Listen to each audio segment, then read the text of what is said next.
sculptor of India. Welcome to the KLF Art Fest. Thank you. And another panelist, Dr. Gyanes Misra, eminent sculptors, ex-session head, Government of India, and noted artist also. Welcome to Kalinga Art Fest, sir. And another, Mr. Minakatan Patnaik, noted designer, artist, curator, art authors, and researcher, academician from BK College of Art and Craft, Bhubaneswar. Welcome to Art Fest, sir. Next, our panelist, Mr. Jubin Misra, partner Brew Helions advisor and art policy making expert, India. Welcome to Art Fest, sir. So my common questions regarding we are talking about the art education. Everybody is running, but no one is confirmed for the how you run the art institutions right now. In the contemporary scenario, everything is changing. Everybody is growing up, but in the art educations, in the term of the visual art, performing art, and the other the martial arts are not in that level in the context of the educations and policy makings. So my common questions to all, Jubin Misra ji, the after NEP 2020 till date, why visual art and performing art not in the mainstream like the science, commerce, and other humanities subject? Mr. Jubin Misra, please. Malik, thank you for asking the question. And while NEP, if you look at India from the last 50, 60 years, there have been three major education reforms. One was in 1968, one was in 86, and now we had in the 2020, which has the 2023 edition. Fundamentally, I think our education is dealing from the context of job to a large extent. It's only in the last 20, 25 years of India becoming a services economy, we've focused on the engineering, commerce, and few other streams which contributes to the job or export orientedness.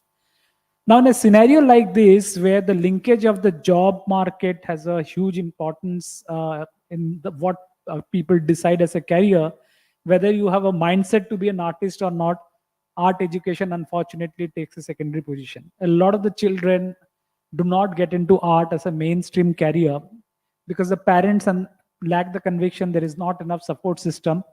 So when I look at art education in India, is there an opportunity to grow? Yes.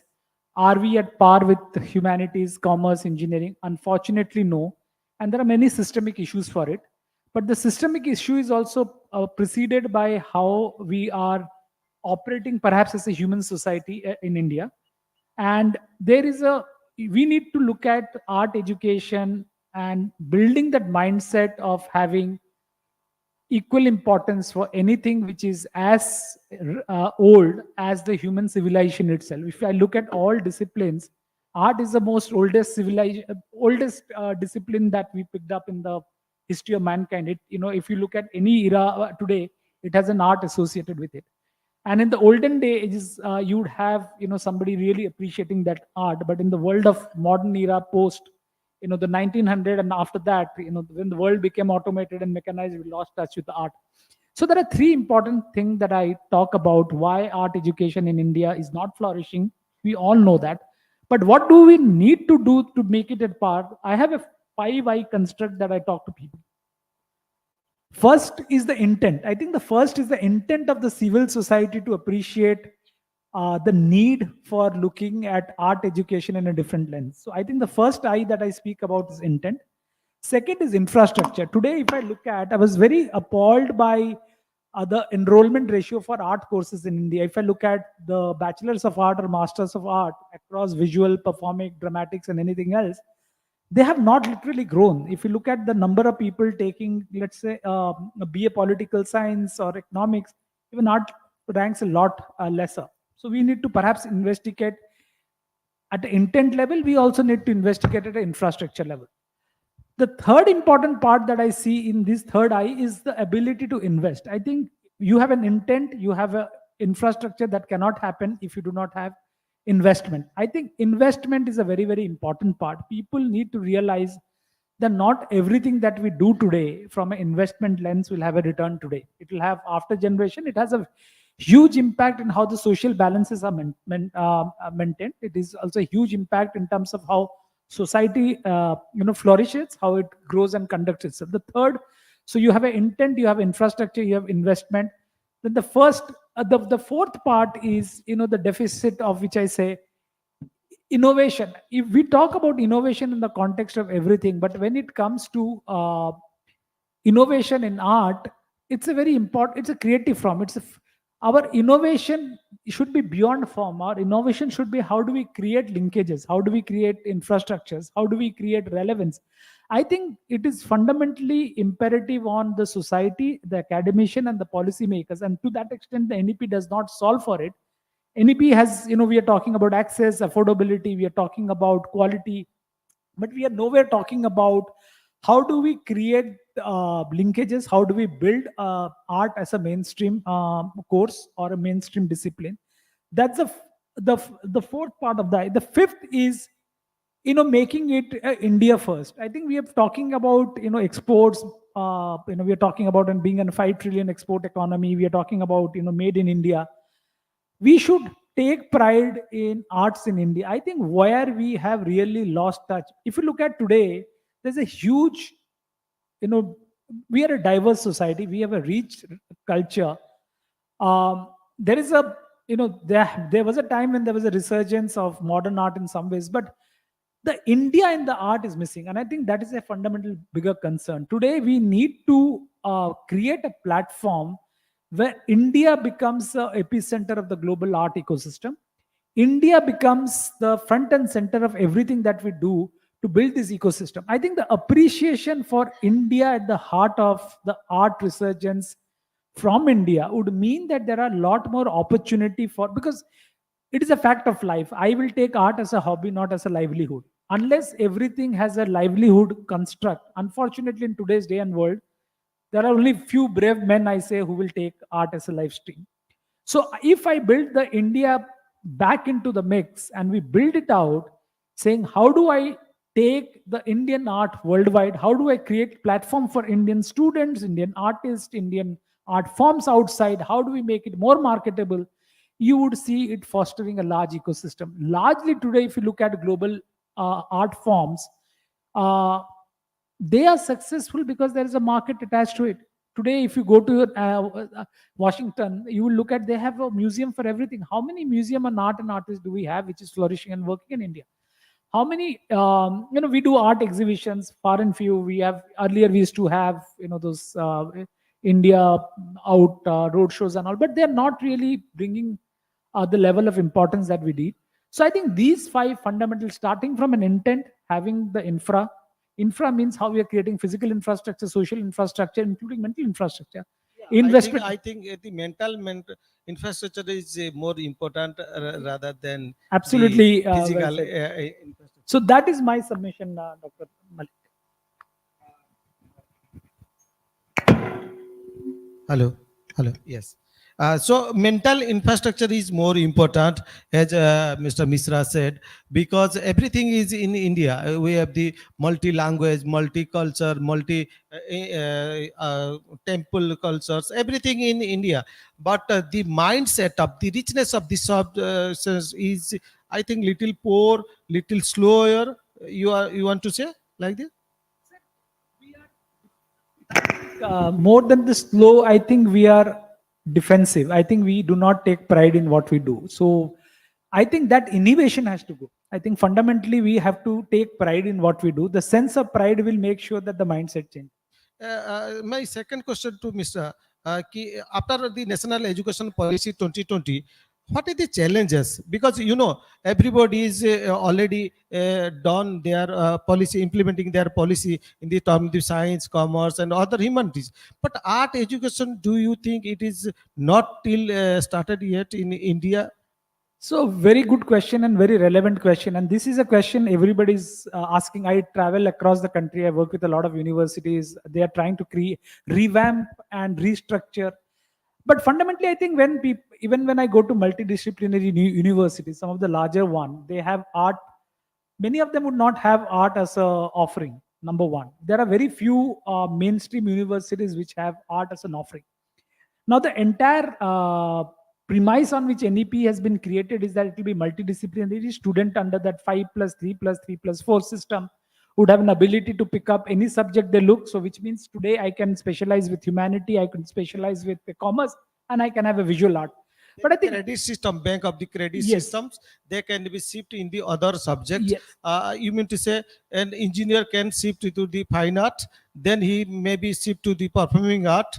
That absolutely, one credit A- bank and system there is a there. credit- the Yeah. national credit system in academic, and I think that is a Yes, great yes. initiative. I think what then happens, see, art is it's a mental faculty at the end of the day, right? I would need, it's like a muscle that you need to exercise. Today I have an aptitude for an art, but I become an engineer.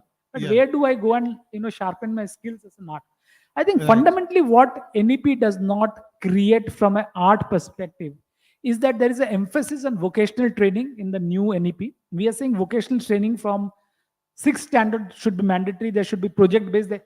But there is no roadmap specifically for how an art education would lead to a vocation, lead to Exactly. or lead Exactly. to the fact that today it can become a livelihood.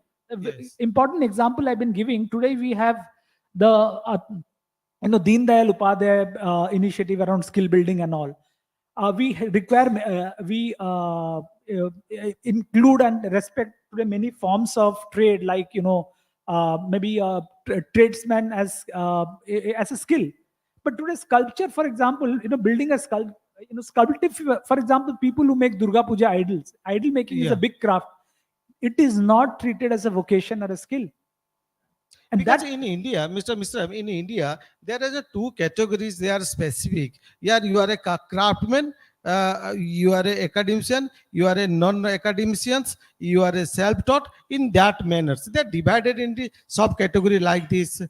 So it is difficult to. But in the NEP, National Educational System, Educational Policy, it clearly mentions fine art. Any kind of fine art, craft, and design are equivalent with the science stream. So science, like one art teacher can be a principal in future. He And is not treated as the hobby classes teacher. And very well said, Dr. Malik, because I think that is a good change which has happened from a policy articulation perspective. Yes. But the problem still remains, which is where I have been challenging the NEP premise, that for many such courses like arts or education like art, we have still not defined sharply the definition around vocation and livelihood. Why I'm emphasizing on livelihood?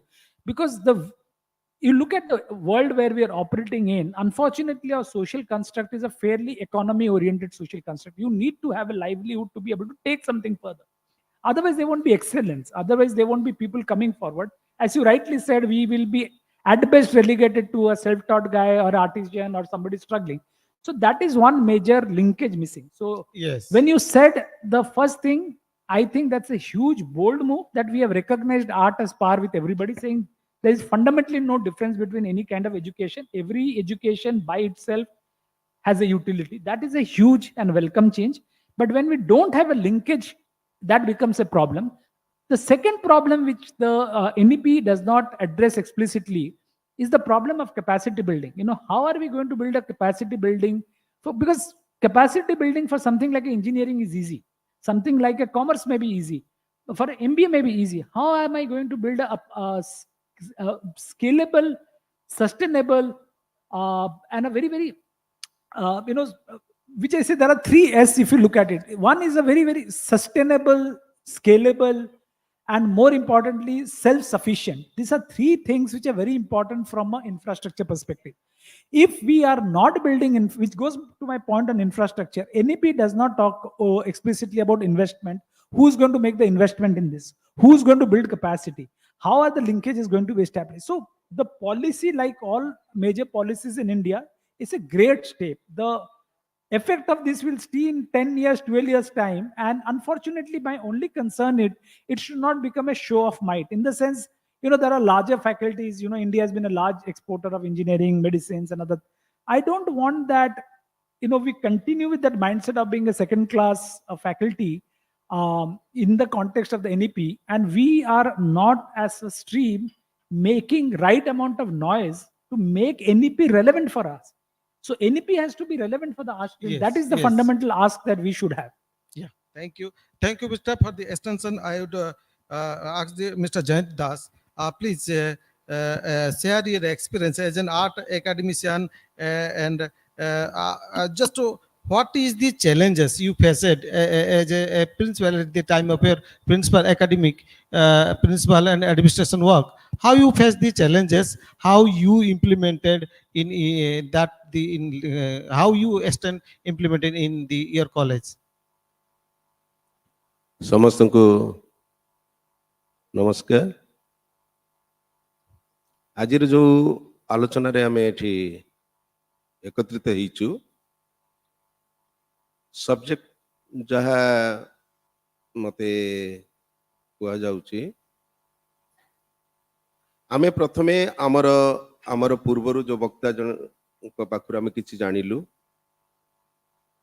ଆମେ ଆମକୁ ନିଜକୁ ଯେ ଆମର ସ୍ଥିତିଟା କୋଉଠି age N artist, ଆମେ ସେଇଟାକୁ ଆগে ତର୍ଜମା କରିବା ଉଚିତ। ଆମର ଆର୍ଟଟାର ସ୍ଥିତି କୋଉଠି? ଆମେ ଯେତେବେଳେ ଆର୍ଟ ଆମର ଅନୁଷ୍ଠାନ ମାନଙ୍କରେ ଆର୍ଟ ପଢିବାକୁ ବା ଆମେ ଆର୍ଟ ଗୋଟେ ସବଜେକ୍ଟ ନେବାକୁ ଚେଷ୍ଟା କରାଗଲା, ତା ପୂର୍ବରୁ ବିଭିନ୍ନ ଡିସିପ୍ଲିନ ବି ଆମ ପାଖରେ ଥିଲା, କିନ୍ତୁ ଆର୍ଟଟାକୁ କାହିଁକି ଆମ ପାଖରେ ବହୁତ ପଛରେ ଆସିଲା? ତାର କାରଣ ହଉଛି ନା ଆମ ଆର୍ଟଟାକୁ ସମସ୍ତଙ୍କର ଧାରଣା ଯେ ଇଏ ଗୋଟେ, ପ୍ରାୟ ଆପଣମାନଙ୍କ ସମସ୍ତଙ୍କର ଧାରଣା ଥିବ ଯେ ଯୋଉ ପିଲାମାନଙ୍କର ପାଠ ପଢା ଆସୁନଥିବ, ପାଠରେ ଧାରଣା କମ ଥିବ, ସେଇମାନେ ହିଁ ଆର୍ଟିଷ୍ଟ ହେବେ, ଆର୍ଟ ପଢିବେ। କିନ୍ତୁ ସେଇଟା ହଉଛି ପ୍ରକାରାନ୍ତରେ ସବୁଠୁ ଭୁଲ କନସେପ୍ଟ ଆମ ସମସ୍ତଙ୍କର ଥିଲା ଅଛି। କାହିଁକିନା ଆପଣମାନେ ଯାହା ଆଜି ଦେଖୁଛନ୍ତି, ବିନା ଚିତ୍ରରେ, ବିନା ଏସ୍ଥେଟିକ୍ ସେନ୍ସରେ ଆପଣମାନେ ଦୁନିଆଟାକୁ ଦେଖିପାରିବେ ନାହିଁ। କିନ୍ତୁ ଆମମାନଙ୍କର ଯେହେତୁ ଆମେ ମାନେ ଆଗକୁ ଯିବା ପାଇଁ ଫାଇନାନ୍ସିଆଲି ସିଷ୍ଟମରେ ଆମେ ଏତେ ଭାବରେ ବନ୍ଧିତ ହେଇଯାଇଛୁ, ଆମକୁ ନିଶ୍ଚିତ ଭାବରେ ଅନ୍ୟ ଡିସିପ୍ଲିନକୁ ଆମେ ଯାଇଛୁ। ଯେତେବେଳେ ଆମର ଅନୁଷ୍ଠାନ ଓଡ଼ିଶାରେ ବା ଭାରତରେ ଯେକୌଣସି ଆର୍ଟ ଇନଷ୍ଟିଟ୍ୟୁସନ ହୋଇଛି, ସେମାନେ ଅନ୍ୟ ଡିସିପ୍ଲିନ ବାଦରେ ହେଇଛି।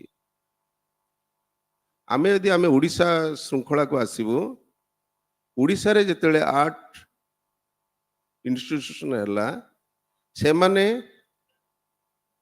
ପ୍ରାୟ ଏଟା ମାନେ ଇଣ୍ଡିପେଣ୍ଡେନ୍ସ ପରେ ହେଇଛି। କାରଣ ସେତେବେଳେ ଇଣ୍ଡିପେଣ୍ଡେନ୍ସ ପୂର୍ବରୁ ଓଡ଼ିଶାରେ କୌଣସି ଆର୍ଟ ଅନୁଷ୍ଠାନ ନଥିଲା, ଯଦିଓ କାଁ ଭାଁ ଗୋଟେ ଗୋଟେ ପ୍ରାଇଭେଟଲି ସେମାନେ କରୁଥିଲେ। କିନ୍ତୁ 1957 ମସିହାରୁ ଆମର ଗୋଟେ ଖଲିକୋଟର ଆର୍ଟ ସ୍କୁଲ ଗୋଟେ ଆରମ୍ଭ ହେଲା। ସେଥିରେ ଯୋଉମାନେ ଅଧ୍ୟାପନା କଲେ, ସେମାନେ ବିଭିନ୍ନ ଷ୍ଟେଟରୁ ବା ଇଣ୍ଡିଆରୁ ବିଭିନ୍ନ ଅନୁଷ୍ଠାନରୁ, ବଡ଼ ବଡ଼ ଅନୁଷ୍ଠାନ ହଉ, ଫରେନ୍ ବିଦେଶରୁ ବଡ଼ ବଡ଼ ଅନୁଷ୍ଠାନରେ ପାଠ ପଢିକି ଆସି ଆମକୁ ଅଧ୍ୟାପନା କରିଥିଲେ। ସେତେବେଳେ ସେମାନଙ୍କର ଧାରଣା ଥିଲା ଆମେ ଯାହା ପାଠ ପଢିକି ଆସିଛୁ ଆମେ ସେଇଟାକୁ ପଢେଇବୁ।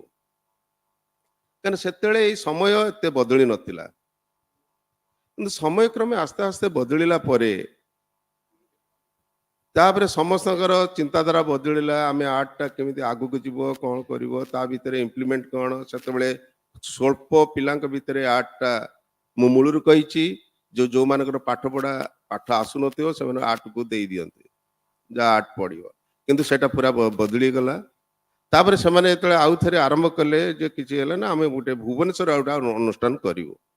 ଭୁବନେଶ୍ୱର ବି ଗୋଟେ ଅନୁଷ୍ଠାନ ହେଲା। ଭୁବନେଶ୍ୱର ଅନୁଷ୍ଠାନ ହେଲା ପରେ ଆମେ ସବୁବେଳେ ଧ୍ୟାନ ଦେବା ଉଚିତ, ଆମେ ଯଦି କହୁଛେ ଆମେ ଆଉ ଗୋଟେ ଜାଗାରୁ ଆଉ ଗୋଟେ କଲେଜ, ଗୋଟେ ଅନୁଷ୍ଠାନ ଥିଲା ଆଉ ଗୋଟେ ଅନୁଷ୍ଠାନ କଲୁ।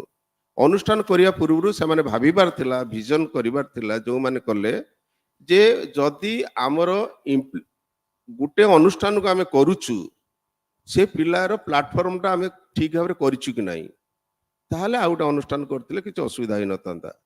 ଯେମିତି ଅଦର ଡିସିପ୍ଲିନରେ ପିଲାମାନେ ପାଠ ପଢୁଛନ୍ତି, ତାଙ୍କ ପାଇଁ ପ୍ଲାଟଫର୍ମ ଅଛି, ତେଣୁ ସେଥିରେ ସେମାନେ ଡେଭଲପଡ ହେଇଯାଉଛନ୍ତି। କିନ୍ତୁ ଆର୍ଟ ପାଇଁ ସେଟା ନଥିଲା ଏବଂ ଆଜି ପର୍ଯ୍ୟନ୍ତ ବି ସେଟା जो प्लाटफर्मटा आमको ओडिशारे एपर्यंत भी स्थानित ହେଇନାହିଁ ପ୍ଲାଟଫର୍ମଟେ ଯୋଉଥିପାଇଁ କି ଆମେ ଆଜି ସବୁବେଳେ କହୁଛୁ ଯେ ଆମର କେମିତି ଆଗକୁ ଯିବୁ କ'ଣ କରିବୁ ସବୁ କଥା କରିବୁ ଯେତେବେଳେ ଅନୁଷ୍ଠାନ ମାନଙ୍କର ହେଲା ଓଡ଼ିଶାରେ ଦୁଇଟି ଅନୁଷ୍ଠାନ ଥିଲା ଗୋଟେ ଖଲିକୋଟ ଆର୍ଟ ସ୍କୁଲ ଆଉ ଗୋଟେ କରାହେଲା ଯେ ଆର୍ଟିଷ୍ଟ ମାନଙ୍କର ଡେଭଲପମେଣ୍ଟ ପାଇଁ ଲଳିତ କଳା ଏକାଡେମୀ ଓଡ଼ିଶା ତାଙ୍କର ଭିନ୍ନ ଭିନ୍ନ ଦାୟିତ୍ୱ ଦିଆଗଲା ଯେ ସେମାନେ ପାଠ ପଢ଼େଇବେ ଏମାନେ ପ୍ରମୋଟ କରିବେ ଏକାଡେମୀ ଫାଇନ୍ ଆର୍ଟ को ଭିଜୁଆଲ ଆର୍ଟ को ସେ ସେଇ ଅନୁସାରେ କରୁଥିଲେ କିନ୍ତୁ ସମୟ କ୍ରମେ ଯେତେବେଳେ ବଦଳିଗଲା ସମୟ ବଦଳୁଛି ବିଭିନ୍ନ ଲୋକଙ୍କର ବିଭିନ୍ନ ପିଲାଙ୍କର ବା ରୁଚି ବଦଳିଲା ମାନେ ଗାର୍ଡିଆନ୍ସ ମାନେ ବି ସେମାନଙ୍କର ତାଙ୍କର ପିଲାଙ୍କର ମାନେ କ୍ରିଏଟିଭିଟାକୁ ସେମାନେ ବୁଝିପାରିଲେ ତେଣୁ ସେମାନେ ଆସ୍ତେ ଆସ୍ତେ କ'ଣ କଲେ ନା ତା ପିଲାଙ୍କୁ ଏଥିରେ ଇନଭଲଭମେଣ୍ଟ କରିବାକୁ ଚାହିଁଲେ ଏବଂ ଯୋଉ ଧାରଣା ଥିଲା ଯେ ପିଲାମାନେ ନ ପଢିକି ବି ଆର୍ଟ ପଢିବେ କିନ୍ତୁ ସେ ଧାରଣା ବଦଳିଗଲା ଆମ ଆର୍ଟ ସ୍କୁଲ ମାନଙ୍କରେ ଆର୍ଟ କଲେଜ ମାନଙ୍କରେ ଭଲ ଭଲ ସ୍କଲାର ପିଲାମାନେ ବି ଆଡମିଟେଡ ହେଲେ ଏବଂ ସେମାନେ କାମ କଲେ ଘଟଣା ହେଉଛି ନା ଯେତେବେଳେ ଆମେ ମାନେ ଆମ ଆର୍ଟକୁ ଅନ୍ୟମାନଙ୍କ ଆଗକୁ ନବାକୁ ହେଲେ ଆମମାନଙ୍କର ଦାୟିତ୍ୱ ରହିଛି ଆମମାନଙ୍କୁ ଯଦି ଆପଣମାନେ ଦେଖିବେ ଆଗ କାଳରୁ ବା ଯୋଉମାନେ ବଡ଼ ବଡ଼ ଓଡ଼ିଶାର ବଡ଼ ବଡ଼ ସ୍କଲ୍ପଚର ସବୁ ଥୁଆ ହେଇଛି ବା ବଡ଼ ମନୁମେଣ୍ଟାଲ ମନ୍ଦିରଠୁ ଆରମ୍ଭ କରି ସବୁ କଥା ହେଇଛି ସେମାନଙ୍କର ପାଟର୍ନାଇଜରେ ସେମାନେ ଆମେ କରିପାରୁଥିଲୁ କିନ୍ତୁ ଆମକୁ ବିନା ପାଟର୍ନାଇଜରେ ଆମେ ଅନୁଷ୍ଠାନକୁ ଆଗକୁ ଯିବାଟା ହେଉଛି ସହଜ ନୁହଁ ପିଲାମାନଙ୍କୁ ଆଗକୁ ନେବା ପାଇଁ ତେଣୁ ତା ପାଇଁ ଯୋଉ ଆଜିର ବ୍ୟବସ୍ଥା ସବୁ ପିଲାମାନଙ୍କୁ ବା ସବୁ ଅନୁଷ୍ଠାନକୁ ନେବାକୁ ହେଲେ ଅନ୍ୟ ଡିସିପ୍ଲିନ ଭଳିଆ ଆମକୁ ବି ସେମାନେ ଇମ୍ପୋର୍ଟାନ୍ସ ଦେବା ଉଚିତ ଫଳରେ ଆମର ଯୋଉ ଅନୁଷ୍ଠାନର ଯୋଉ ପିଲାମାନେ ଅଛନ୍ତି ସେମାନେ ନିଶ୍ଚିତ ଭାବରେ ଆଗକୁ ଆଗକୁ ଆଗକୁ ଆସିପାରିବେ ଆର କାରଣ ହେଉଛି ଯଦି ଆମେ ଗୋଟେ ଇନଫ୍ରାଷ୍ଟ୍ରକ୍ଚର ନ ଦେବା ପିଲାମାନଙ୍କ କ୍ରିଏଟିଭିଟି ଏତେ ମାତ୍ରାରେ ଡେଭଲପ ହେଇସାରିଲାଣି ଆମେ ଆଉ ପାଠ ପଢ଼ାଟା ଚାରିକାନ୍ଥ ଭିତରେ ନ ରଖି ଆମେ ବିଭିନ୍ନ ପରିବେଶକୁ ନେଇକି ପିଲାଙ୍କୁ ନେଇକି ତ ଆଗକୁ ଛାଡ଼ିବାକୁ ପଡ଼ିବ ତାହେଲେ ଆମେ ପିଲାଙ୍କୁ ଅନ୍ୟ ବହୁତ କଥା ଜଣାଇ ପାରିବା ଯେମିତି ମୁଁ ଦୀର୍ଘ 36 ବର୍ଷ ଧରିକି ଆର୍ଟ ଅନୁଷ୍ଠାନରେ ଇନଭଲଭମେଣ୍ଟ ଥିଲି ବିଭିନ୍ନ ଜାଗାରେ ପିଲାଙ୍କୁ ପାଠ ପଢ଼ାଇଲା ଆମେ ଯେଉଁ ପାଠ ପଢ଼ିକି ଆସିଥିଲୁ ମୂଳରୁ କହିଛି ଯେ ମୋର ଟିଚର ମାନେ ବାହାରୁ ପାଠ ପଢ଼ିକି ଆସିଲେ ସେମାନେ ଆମମାନଙ୍କୁ ଯେଉଁ ଖଲିକୋଟ ପାଠ ପଢ଼ିଲେ ସେଇ ଧାରାରେ ରହିଗଲେ ଆମେ ଯେତେବେଳେ ସେଇ ଧାରାକୁ ଆସିଲୁ ଆମେ ପୁଣି ପରିବେଶର ପରିସ୍ଥିତିର ଖାପ ଖୁଆଇକି ଆମେ ଆଗକୁ ଯିବା ପାଇଁ ହେଲେ ଆମେ ପିଲାମାନଙ୍କୁ ଚାରିକାନ୍ଥ ବାହାରକୁ ଆମେ ନେବାକୁ ପଡ଼ିଲା ମାନେ ବାହାରୁ ଅନ୍ୟ ରାଜ୍ୟରୁ ରିସୋର୍ସ ପର୍ସନ ଆଣିକି ପିଲାମାନଙ୍କୁ ନୂତନ ଦିଗଦର୍ଶନ ଦେବାକୁ ପଡ଼ିଥିଲା ଫଳରେ ସେଇଟାକୁ ଯଦି ଆମେ ଆଗେଇକି ନେଇପାରିବା ଆଉ ଦ୍ୱିତୀୟ କଥା ହେଲା ଆମେ ଆର୍ଟକୁ ଆଗକୁ ଆଗକୁ ନେବାକୁ ହେଲେ ଆମର ସମସ୍ତଙ୍କର ସହଯୋଗ ନିହାତି ଦରକାର ହେଉଛି ଯଥା ଆମେ ଯେତେବେଳେ ଗୋଟେ ବଡ଼ ବଡ଼ ପ୍ରୋଜେକ୍ଟ ଓଡ଼ିଶାରେ ବା ବାହାରେ କରୁଛୁ ସେମାନେ ବର୍ତ୍ତମାନ ଆପଣମାନେ ସମସ୍ତେ ନଜର କରିଥିବେ ଗୋଟେ ଅନୁଷ୍ଠାନ ଯେତେବେଳେ କରାହେଉଛି ସେମାନେ ନିଶ୍ଚିତ ଭାବରେ ଆର୍କିଟେକ୍ଟ ମାନଙ୍କୁ ଇନଭଲଭମେଣ୍ଟ କରୁଛନ୍ତି ଆର୍କିଟେକ୍ଟ ଯେତେବେଳେ ଇନଭଲଭମେଣ୍ଟ କରାହେଉଛି ସେତେବେଳେ ଗୋଟେ ଆର୍ଟିଷ୍ଟକି ସେମାନେ ଇଗ୍ନୋର କରୁଛନ୍ତି କିନ୍ତୁ ଆର୍କିଟେକ୍ଚର କ'ଣ କରୁଛନ୍ତି ସେ ଆର୍ଟିଷ୍ଟଙ୍କର ସାହାଯ୍ୟ ନେଉଛନ୍ତି ମାନେ ଏମାନେ ଯଦି ଭାୟା ମିଡିଆ ହେଇଯାଉଛି ସେମାନେ ଯଦି ଡାଇରେକ୍ଟ ଆର୍ଟିଷ୍ଟକି ଗୋଟେ ପ୍ୟାନେଲରେ ରଖନ୍ତେ ଆର୍କିଟେକ୍ଟ ରଖିଲେ ତାହେଲେ ସେ ଜିନିଷର ଆର୍ଟିଷ୍ଟଟା ତାର ଚିନ୍ତାଧାରାଟାକୁ ସେ ଇମ୍ପ୍ଲିମେଣ୍ଟ କରିପାରନ୍ତା ଆର୍କିଟେକ୍ଟରୁ ଦିଆଗଲା ଧରନ୍ତୁ ଆପଣ ଏଇ ଗୋଟେ ଆମେ ଯୋଉ ଚାରିକାନ୍ଥ ଭିତରେ ଗୋଟେ ବସିଛେ ଗୋଟେ ବିଲ୍ଡିଂରେ ସେ ନିଶ୍ଚିତ ଆର୍କିଟେକ୍ଟର ସାହାଯ୍ୟ ନେଇଛନ୍ତି କିନ୍ତୁ ସେତେବେଳେ ଡାଇରେକ୍ଟ ଆର୍ଟିଷ୍ଟର ବି ସେମାନେ ସାହାଯ୍ୟ ନେଇନାହାନ୍ତି ଆର୍ଟିଷ୍ଟର ସାହାଯ୍ୟ କିଏ ନେଲେ ନା ଆର୍କିଟେକ୍ଟ ନେଲେ ତେଣୁ ଫଳରେ କଲେ ନା ଆମମାନଙ୍କର ଯୋଉ ସମସ୍ୟାଟା ଉପର ଲେବୁଲ ପର୍ଯ୍ୟନ୍ତ ଯାଇପାରିଲା ନାହିଁ ଆମେ ମାନେ କରିଦେଲୁ ଆମେ ମାନେ ଯେତିକି ଡ୍ୟୁଟି କରିବା କଥା କରିଛୁ କିନ୍ତୁ ଆମର ଯୋଉ ସମସ୍ୟାଟାକୁ ଉପର ପର୍ଯ୍ୟନ୍ତ ଗଲାନି ସେଟା ମଝିରେ ବ୍ରେକ୍ ହେଇଗଲା ଗୋଟେ ଆର୍କିଟେକ୍ଟ ପାଖରେ ତେଣୁ ସବୁ ସଂସ୍ଥାର ଯଦି ଆମେ ଇନଭଲଭମେଣ୍ଟ ହବୁ ଆମେ ଅନୁଷ୍ଠାନର ସେମିତି ଇନଫ୍ରାଷ୍ଟ୍ରକ୍ଚର ଡେଭଲପ କରିବୁ ଇନଫ୍ରାଷ୍ଟ୍ରକ୍ଚର ଡେଭଲପ କରିବାକୁ ହେଲେ ପୁଣି ତାକୁ ତାହାର ସବୁର ସାହାଯ୍ୟ ଆଜିର ବ୍ୟବସ୍ଥାକୁ ନେବାକୁ ପଡ଼ିବ ତାହେଲେ ଆମେ ଆମର ଆର୍ଟ ଫିଲ୍ଡଟାକୁ ଅନ୍ୟମାନଙ୍କ ଆଗରେ ନେଇପାରିବା ରଖିପାରିବା। Thank you, Mr. Das. My next question is to Dr. Gyanesh Misra. Art and craft academia and industry requirement. You feel? Do you feel a big gap between the academia, art academy systems, and the industry requirement? How you feel it, and what should be the? How can you bridge it, Dr. Misra? Um, Good morning. Thank you, Ranjan, and to my co-panelist. प्रथमे गुरु ब्रह्मा गुरु विष्णु गुरुदेव महेश्वर गुरु साक्षात परम ब्रह्म तस्मै श्री गुरुवे नमः. Muaji, I am fortunate. My Guruji is sitting in front of me, Mr. Vinod Maharana, who is a Padma Shri awardee. So, starting from the basics of the art, we started. There are many different sectors are there, like cave art, then traditional art, tribal art. Then we come to the Patachitra. Yeah. So Patachitra itself is having a amazing, fantastic technique behind it. Yes. About the vegetable dyes, vegetable color, we are not doing it. Natural So, color, vegetable color. Yeah. There, what you have to do, you have to study the mineralogy. Suppose you want yellow, what we call hingula is nothing but a sulfur. Hmm. So bringing back again, the education is must to upgrade our education system, art education system, which has already happened when Kamala Devi Chattopadhyay was there in 1953. I remember Nehruji also was there. So they had a basic thought for which they made that CCRT, NCRT, and all these things to take care of art education, which is blindly functioning now in India, and we don't know what is happening, what is their status. Third thing is, today we have many institutions like NID, NIFT, many art colleges, like amazing sectors as coming forward to help the younger generation to become a designer. So I'll split it a little bit here. The traditional sector, artist, and the designer. They are three brothers. And also the industry. And industries. Yes. I'm coming back to industry afterwards, because if you don't have the proper hands to guide this, to take forward this sector, so again industry is going down. Yes. So today, Yes. fortunately, we are in India. I'll take name of few artists. M. Tali is the Rembrandt of Odisha. So Yes. how many people they remember him? Because that is the aesthetic part of the art which they have practiced, like Jayanti said now, that they have implemented the old method what they have learned on us. But after that, there is no revision. No, nobody has given a thought that it should change. Today, if you want to become an artist, I swear that you need almost all the subject you have to learn. History, geography, chemistry, biology, everything you need to become an artist. And he is a creator. Today, if you go to the industrialization, what he's telling, you want to do aeroplane. So you need an aero modeling designer. Yes. You need, to build a ship, you need a shipbuilding designer. And if I'll not take you to other countries, I'll take you to my neighbor country, China. What they have done, they explore the extraordinary quality people they bring to their industrialization, growth of their industrialization. They are the designers. And they beat the world within 20 years using the tools of their brain and creativity. So today, everything, when you buy a pen, also you are searching for a good design.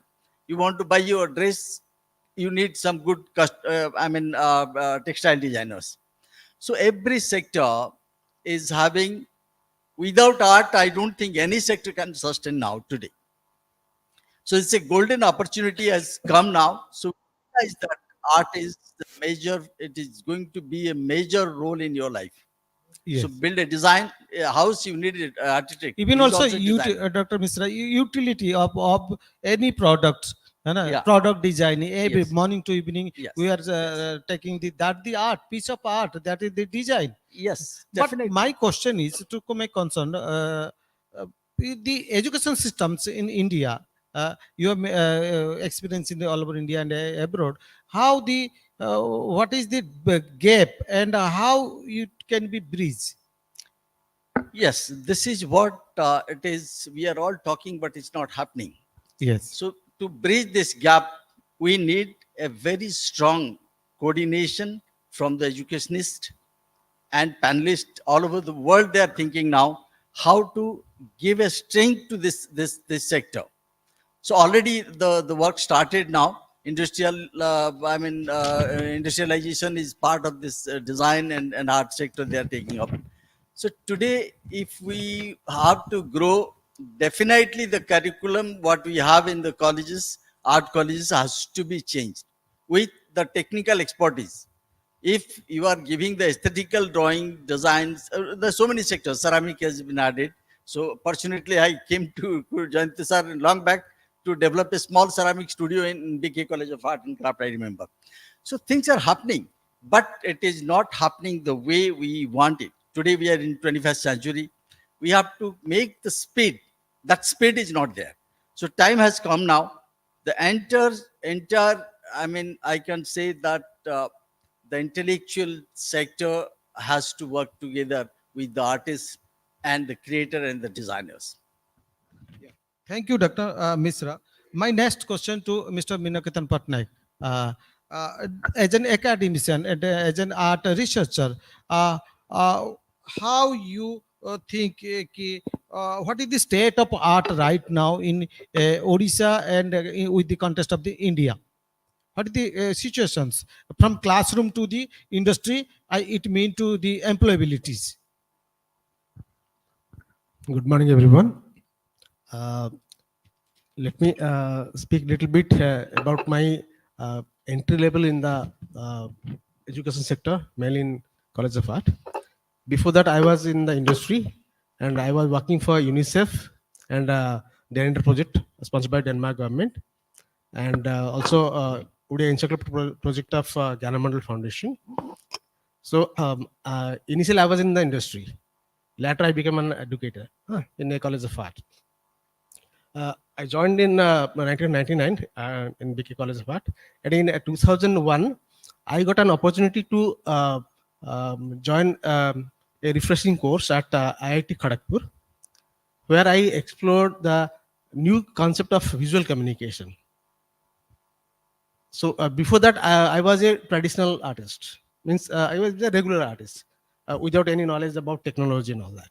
So there, first I got the exposure of technology. So before that, I had an idea that IIT is only for engineers and relative people. So after that, I started implementing that experience in the education process in my classroom teaching, and gradually things happened, and the whole process of teaching and learning in the class became more interesting. So as we expect good students in the institutions, students also expect good teachers, because nowadays we are in the smart age. We are having smartphone, smart TV. So also we require smart teachers. So always we cannot expect everything from the students. We have to deliver a lot also. So the classroom teaching is not confined within the four walls. You have to go out of the box. You have to be innovative. You have to update yourself, and technology is part of that. But don't be dependent on technology, because technology is just like a geometry box. The brain is the main thing. Yes, brain is the main keyhole. The medium can be changed. The technology can be changed. Because technology will change frequently. Yes. So you cannot run after the technology, but you have to adapt. Yeah. So in the with the contest, the continuing process. So how you place it? Do you have any challenges to implementing the industry's requirement in your syllabus? Initially, that happened, but gradually we find out the solutions. So the market, I must say that it as a market. The market changes every second, but our syllabus changes in every 5 years. So always we are behind. So what is the solution? There is a way. Nowadays it is nowadays every semester, every year you have to bound to change your syllabus 20% minimum with the relevant with the industry requirement. So that can be you produce your artist for the industry. They can go directly. ये 20% तो compulsory है ना? I'm coming तो to that. I'm coming yes, to that. yes. So what kind of solution we had created?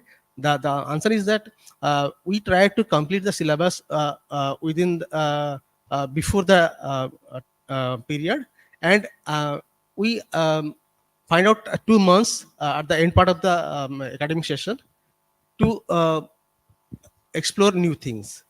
So that is for upgradation of systems, then adoption of new things. So that space resulted a very wonderful way, and we got the reward of good placements and good opportunities for students also.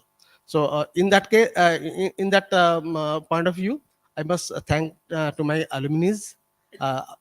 So they had a great role in helping the younger their younger friends to get a space in the industry, and in many ways. So the another option is the requirement of the agencies. So in every year, a few agencies come to us either personally or officially, and they claim the requirements, and we try to match their requirements with the ability of the students. So if it clicks, then we got good options, and if it doesn't click, then we try to implement that in our upgrading system.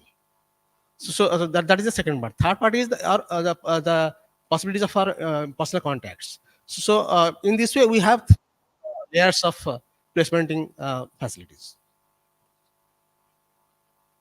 In the contest right now, it's a good opportunity right now. This is the right time in India to explore.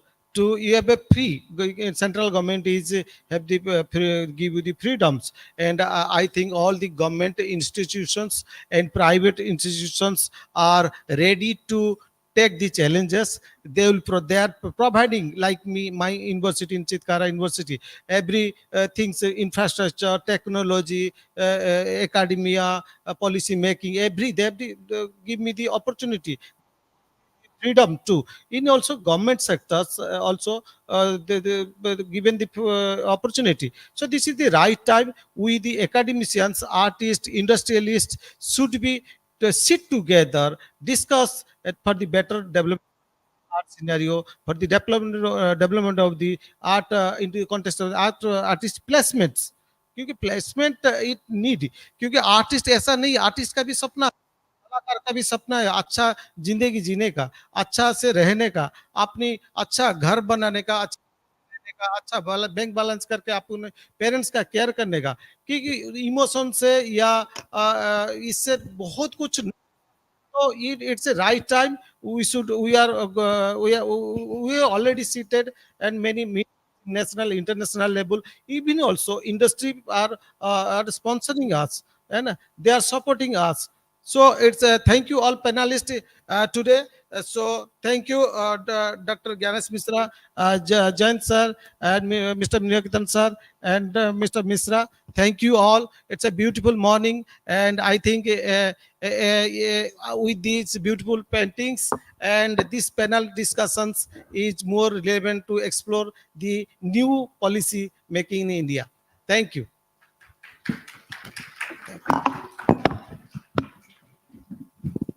So just to wait for our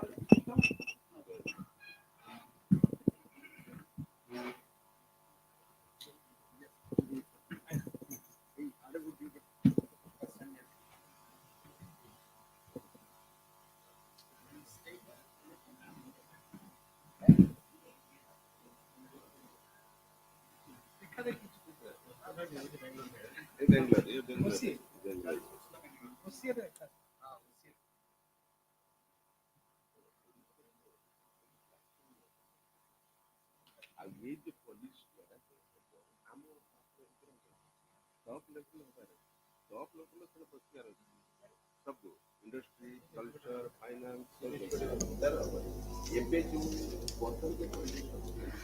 What a thought-provoking session. I would like Shri Rashmi Ranjan Parida ji to please come up on the stage. We'll be felicitating our dignitaries. So, Shri Rashmi Ranjan Parida ji, Director KLF, Dr. Ranjan Malik ji, KLF Art Festival Director, and then Mr. Jiteen Kumar ji, founder of Agra Art Forum UP. So, I request all three of you to please come up on the stage. Mr. Jiteen, Rashmi ji, and Ranjan Malik ji.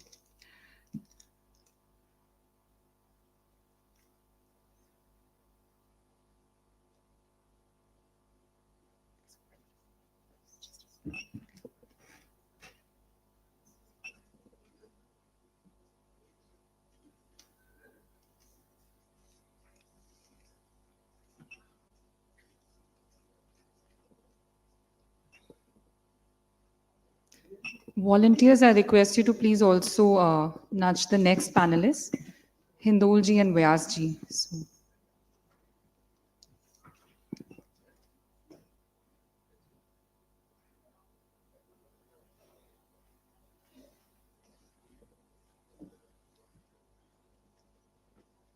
So Ranjan ji is presenting the KLF kits to our dignitaries. I request you all to applaud these gentlemen.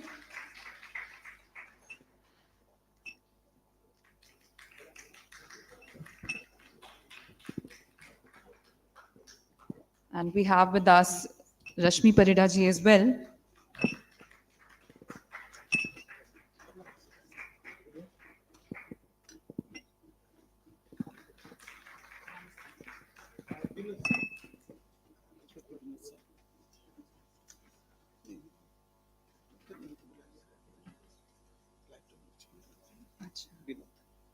So I request Shri Vinod Maharana ji to also step up on the stage. Padma Shri Awardee 2024, Shri Vinod Maharana ji. He will be conferred the Lifetime KLF Art Award. It's a huge honor. Lifetime KLF Art Award to Padma Shri Shri Vinod Maharana ji.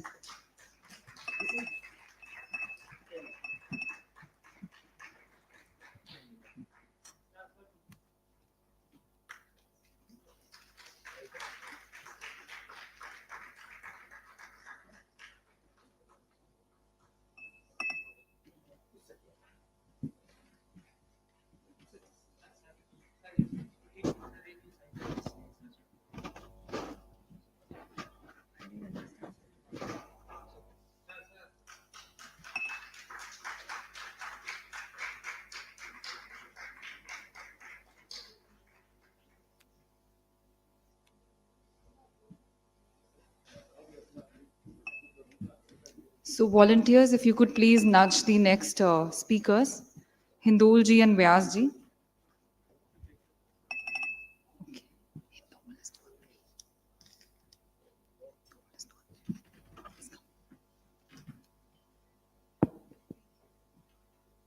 Thank you so much.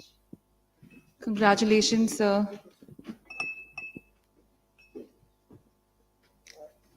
Sangeeta Patnaik.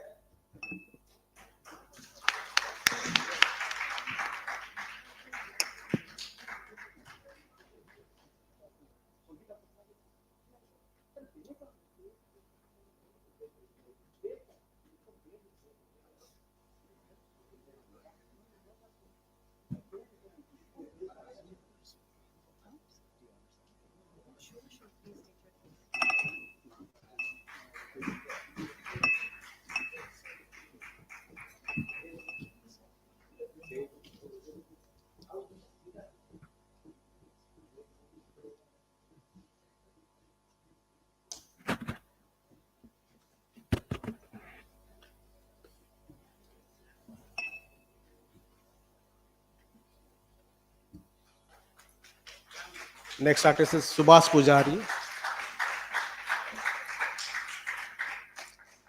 Please come to the stage.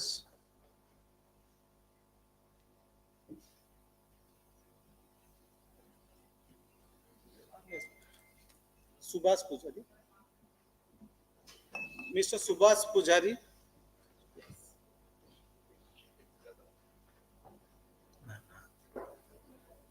Next. Next is Kalyan Barik. Kalyan Barik. The founder of the whole art Foundation. foundations. His contribution is rural art development for the rural artisans in Mayurbhanj. Mr. Kalyan Barik.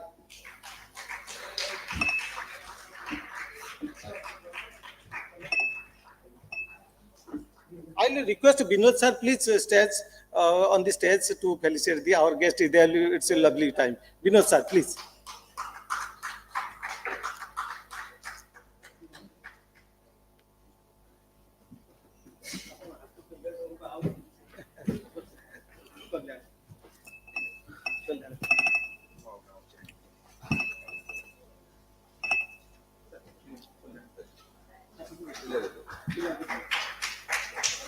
Next is Subhas Pujari.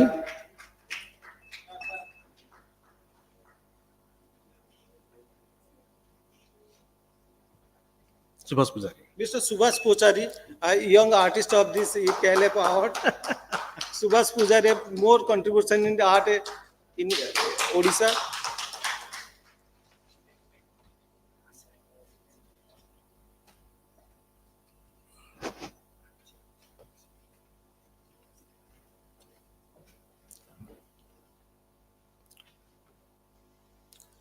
Next is Sanjay Bhatt.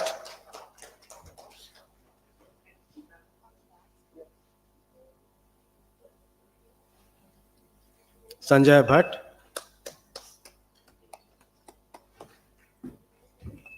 Designer and artist of the year, KLF Art Award, Mr. Subhas Pujari. Subhas? Sanjay Bhatt. Sanjay Bhatt. Mr. Sanjay Bhatt.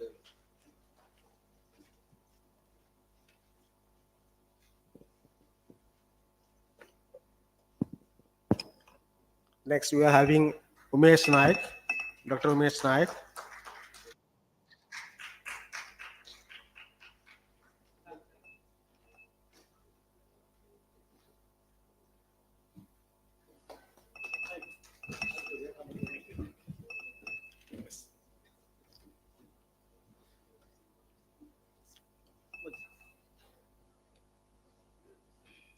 Dr. Umesh Naik is a professor of sculpture at Utkal Institute of Culture, and he is also a very prominent documentary filmmaker on art and artists.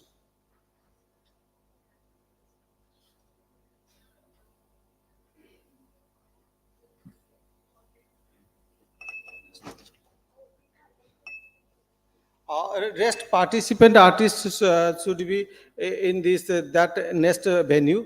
So thank you all. Thank you, sir. Thank you.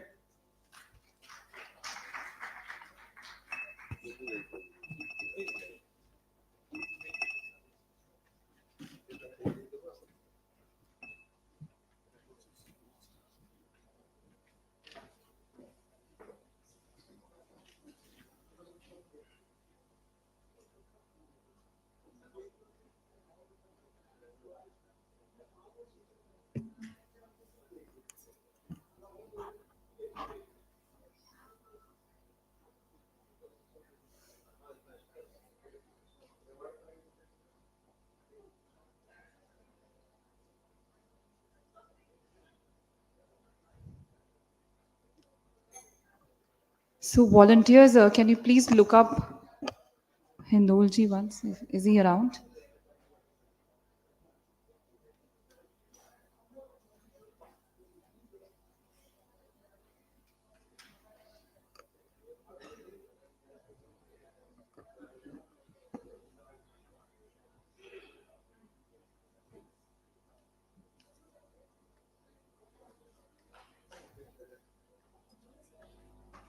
Vyasji, Satya Vyasji is around only. He confirmed he's here. Yeah, can you just tell me once they're here, then only I'll answer. Satya Vyasji.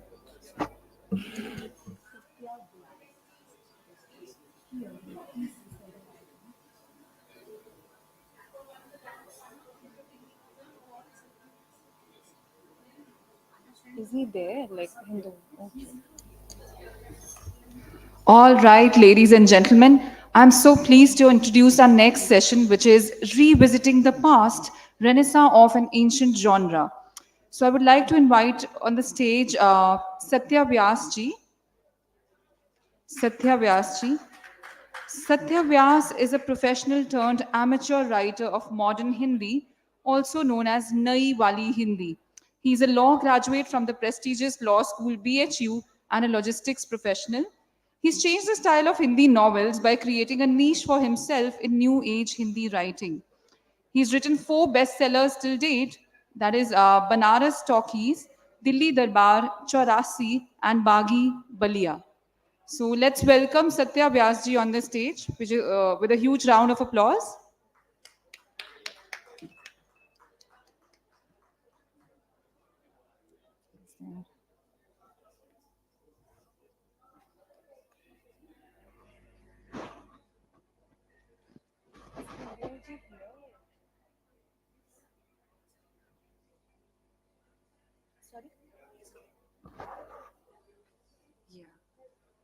And further, our second panelist is Dr. Hindol Sen Gupta.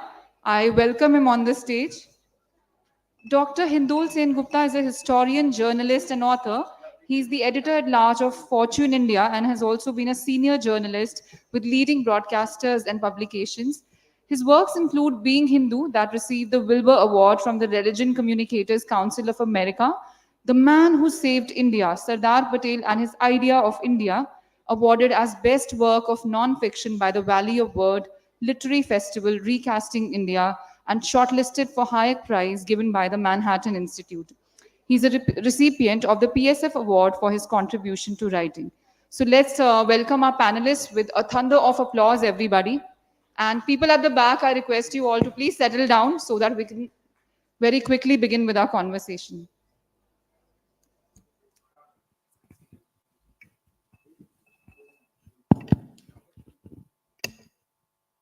Start? Yeah. Good morning, all of you. As you all know about Hindol, including myself, and I am a great fan of his writing, I suppose it should not be a panel discussion. It should be a question answer session with Hindol. So I start with my first question, which I want to ask since time immemorial. My first question, Hindol, is that what inspired you to dwell into the topic of history, politics, and culture in your writing? Are you a student of history? Yeah. Yeah. Okay. Okay. So thank you very much. As always, a pleasure to be here. Thank you for the kind questions. Thank you for putting my work in context. I'm delighted to be here in Bhubaneswar at this wonderful festival. Look, I really began my work in history in trying to understand India better because I felt that a lot of stuff that was being written when I was in my 20s and even early 30s was a reflection of an old India. It was an old way of looking at India. And as somebody who, who's really liberalization's child, in a sense that I only came of age and I only saw through my lifetime a liberalized India, right? I only saw growing India. I only saw, let's say, just since, of course, he's just won the Bharat Ratna, Narasimha Rao and Manmohan Singh's India, right? I felt that that was a different India, which needed to look at the world and look at itself in a different way. Whereas all the people who were producing material for us to understand ourselves better were all a byproduct of an old India. So the way they looked at India was not necessarily the right way for us to look at India. I'm not discounting the value of their work. I'm just saying there needed to be a generational shift in looking at the country. So that's how I wrote my first 2 very early books on the history of fashion and textiles in India. You'll remember in those years, there was a lot of interest in the fashion industry of India. There were, like today, there are lit fest everywhere. At those days, there used to be fashion shows and fashion weeks everywhere, right? And sometimes we used to laugh also that, every district seemed to have its own fashion show. Quite like today, there's so many wonderful lit fests all over the place. And I began to write about where this love of textiles come for Indians. And there is such a large history. Again, there was so much, everybody seemed to be looking at the West, but people like me argued. And I remember discussing this with Sabyasachi Mukherjee, a good friend of mine, the fashion designer, that look, there's a vast Indian market. Indians dress in a particular way. Indians like certain things. Now, there would be some Indians who would entirely copy paste the Western form of dressing. But most Indians are not like that. We like what we like, right? And lo behold, it came true, because if you look at today, whether it's Xenia or many others, Kanali, they now make the Indian Bandh Gala. More and more, Ladro today, what kind of sculptures does Ladro sell in India? They are all beautiful, sculptures of gods and goddesses, right? Made of crystal. Because that's what Indians want, right? And that's what Indians are willing to pay for. So the same with our history. The way we looked at history, our understanding of what our country should be was very different. Like, for instance, in an older generation, people like even Ram Guha and others, spoke about how India should never become a superpower. India should never aspire to become a great power. And they had their reasons. Their entire point was that, well, we need to fix poverty first. We need to take care of many other things before we think about all that. But in my generation, I felt, and we felt that, look, India was already taking care of all these things, right? Poverty was already falling in a dramatic manner. Please, let's not misunderstand what I'm saying. I'm not saying we have fixed all the problems. Obviously, there's still great poverty in some pockets in India, right? All of this obviously needs to be addressed. And they are being addressed. But we cannot deny the fact, let me give a very recent example, that in the last 10 years, per capita income in India has doubled. We cannot deny things like this, right? So therefore, a new India had to be spoken of and written about. So I wrote this book called The Liberals, which when Meghna Desai, a mentor of mine, read it and said, this is the narration of India by Manmohan's children, so to speak. So he said the children of liberalization are talking about their own country in a different way. And that was still, the Liberals came out in 2012. We're sitting more than a decade from that point, right? And then, with each subsequent book, when I wanted to write about Hinduism in 2013-14, many publishers were worried that, we shouldn't write about Hindu things. Look how far we have come. Today, publishers are demanding that more and more Hindu subjects should come in. So there has been a dramatic shift. And I think people like me have, in some senses, been part of that change, but also in maybe some small way contributed to that change, right? Because being Hindu, which later on went on, which everybody had told me not to write, later on went on to win the Wilbur, which is the first book on Hinduism to win the Wilbur in 70 years of their history. But that book had a transformative impact, because when Being Hindu came out, there were very few books like that ever written, right? Even today, I get messages. Literally last week, somebody wrote to me on Twitter saying, I read Being Hindu and I found it so wonderful and so on and so forth. Because I think they find a different voice, right? Same with Sardar Patel. When I wanted to write about Sardar Patel, nobody had written about Sardar Patel for nearly 30 years, right? So, nobody, Srila Prabhupada, no outsider, ISKCON monks had written about Srila Prabhupada. No outsider had ever written about Srila Prabhupada. So, Vivekananda, the modern monk. Now, today everybody says modern. But, my book was the first book which talked about Vivekananda from the context of modernity, because he was a great man who brought in modernity in our society. So like this, the journey continues. Right now, my latest book, Soul and Sword, is about the history of political Hinduism. Again, there people were like, if you write this political. But look, I am reflecting what's happening in the country. How can you tell me not to write what is already happening in society? It makes no sense. So you look at my other books also that are upcoming. I'm writing a big book on the management lessons or the leadership lessons from the life of Srila Prabhupada, right?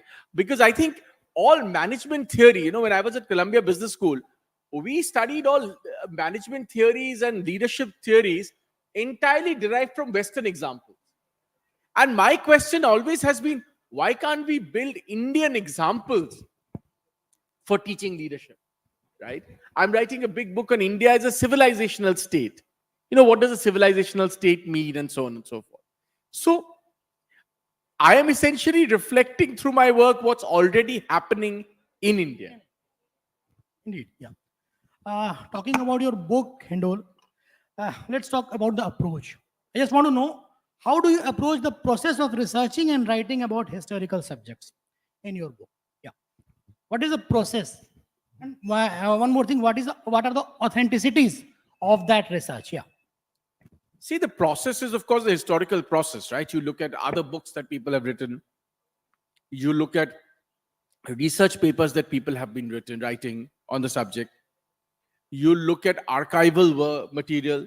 You go to an archive, you look up the archive. Now it's, from when I began, now it's become so much easier. There is Alak Patal, for instance, where the government has digitized a huge number of their, archival material and databases. When I began this work, we had to go to the National Archives, then write a letter, then wait, then get some, token. All this is, increasingly becoming, and as you know, in Delhi, the National Archives are being rebuilt. And the government and the Prime Minister's promised that everything will be digitized. It will be like the British Library.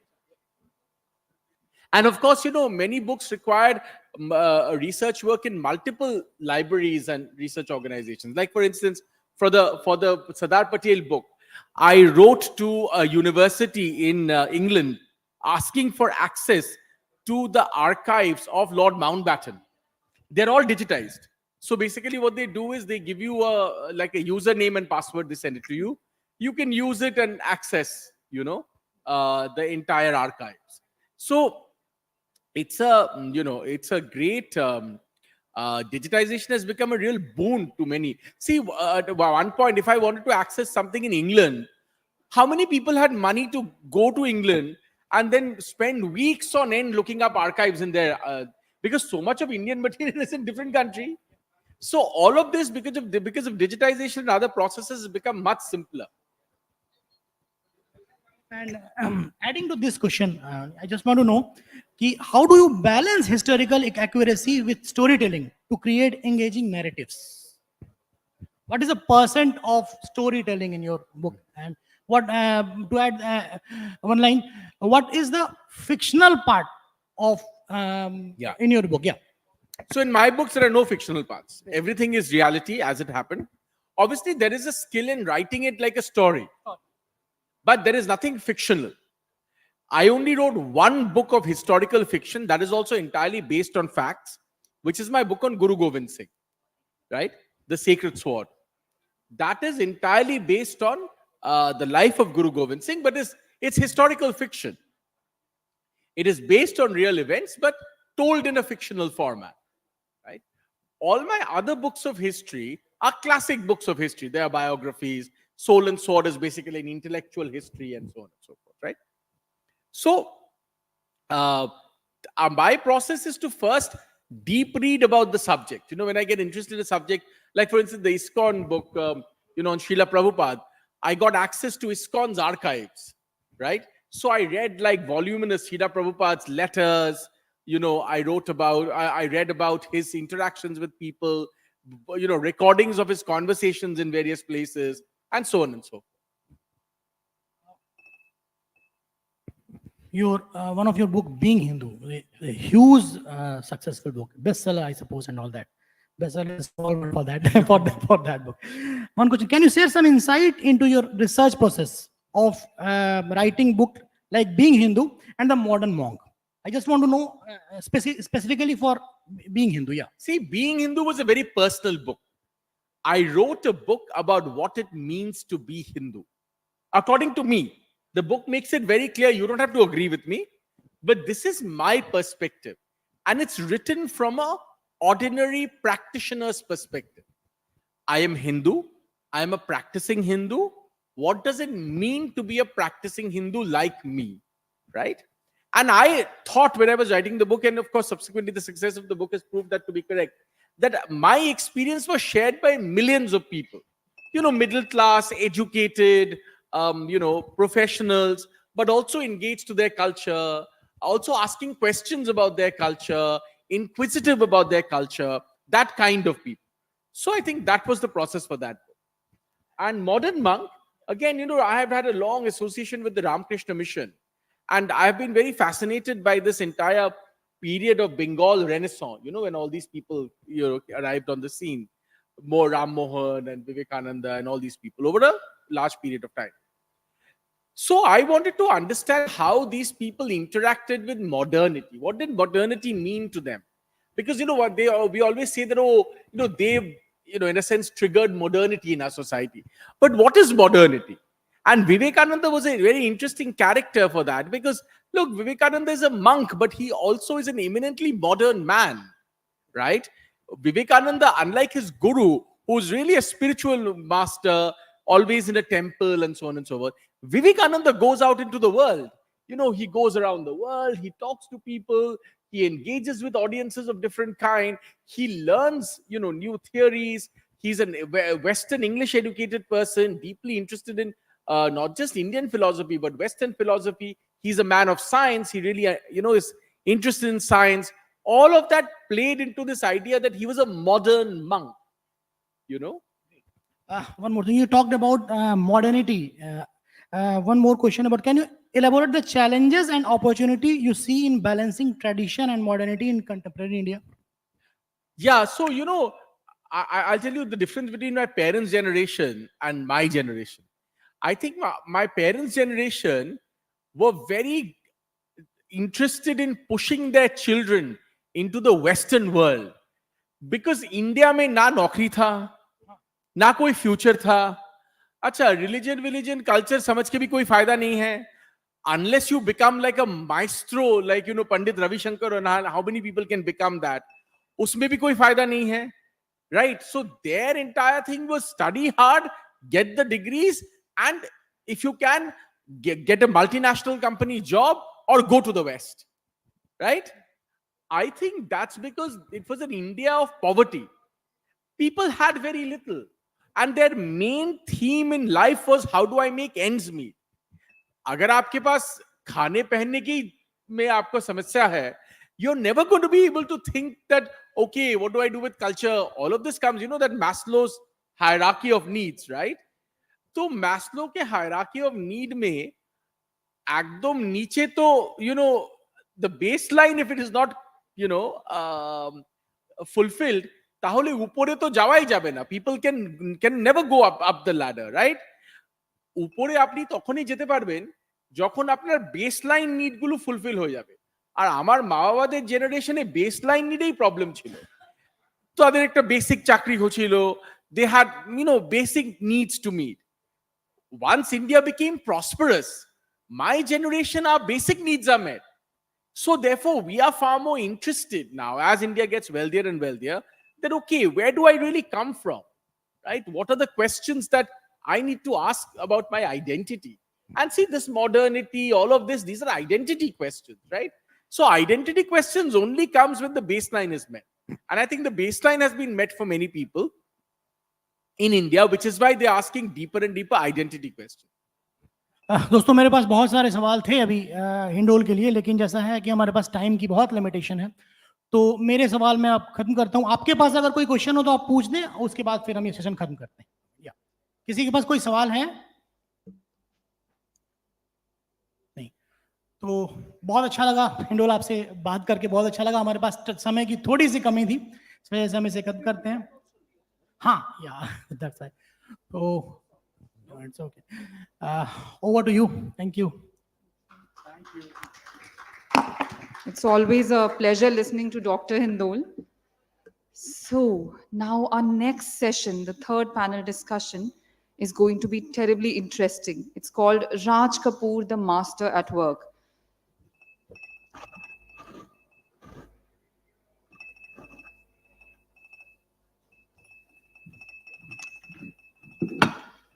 So So let me read a brief introduction about our next panelists prior to inviting them up on the stage. Dr. Piyush Roy, an acclaimed Indian National Film Award winning critic, columnist, a versatile professional with expertise in film media and criticism studies. Formerly the editor of Stardust and Star Week, prominent film magazines, he boasts a rich background in media, having worked with esteemed publications like Hindustan Times, The Indian Express, and more. Presently contributing to The Hindu with his column Friday Talkies, Dr. Roy critically reviews significant Indian films. As an author of 5 books and an outline novel series, he advocates for studying Indian cinema using indigenous aesthetic philosophies, exemplified in his latest work, Appreciating Melodrama, Theory and Practice in Indian Cinema and Television. With a diverse career encompassing teaching roles at institutions like the University of Edinburgh and Indian Institute of Management, as well as involvement in film festivals and filmmaking, Dr. Piyush Roy is a dynamic figure in the realm of arts and academia. Further on about Rahul Ravelji, he's a prominent Indian film director and editor in Bollywood, and he gained recognition for directing iconic films such as Love Story, Betab, and Arjun, notable for launching actors like Kumar Gaurav, Vijayta Pandit, Sunny Deol, Amrita Singh, Kajol, and Aishwarya Rai. Through his projects, he received Filmfare Award nominations for Best Director for Betab and Arjun. The son of renowned filmmaker H.S. Ravel, Rahul has also authored the book Raj Kapoor, The Master at Work, about which this conversation is going to be. So let's welcome our esteemed speakers on the stage with a huge round of applause, a thunder of applause, everyone. And this is a conversation you all must tune into, because definitely it is going to be unforgettable.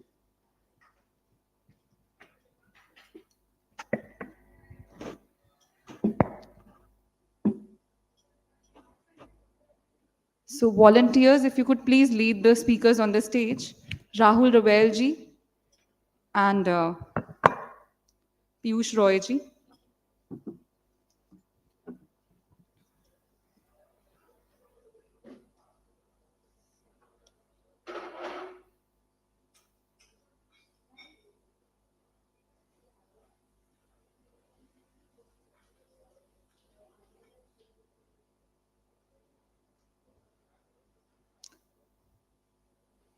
Also request everybody to kindly take their seats.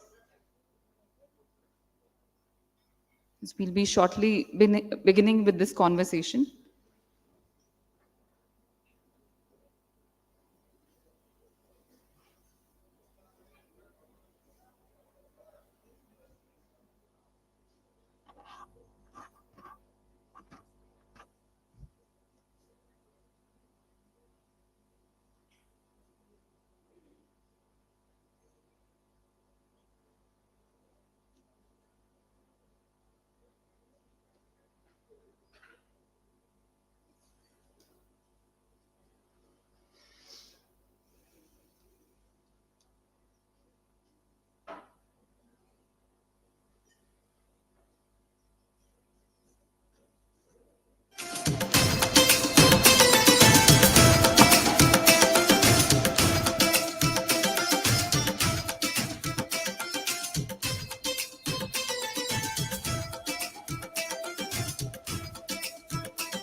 ବାପାଙ୍କୁ bravery medal ମିଳିଛି ହି is ଅ major ଇନ army ସମସ୍ତଙ୍କୁ protect କରନ୍ତି କରଣ ତୋ ବାପା କଣ କରନ୍ତି ରୋହନ ତୋ daddy I request all of you to please wait as the guests are going to be here shortly. They're almost here. Now, cinema is something that shapes our perspectives about the society we live in, right? And we have all grown up with Indian movies and believed in great things and not so great things. So today it will be an opportunity, a massive opportunity for all of you to interact with these esteemed speakers and make more sense of, the movies you've seen. So towards the end of the session, you could possibly put forward a few questions.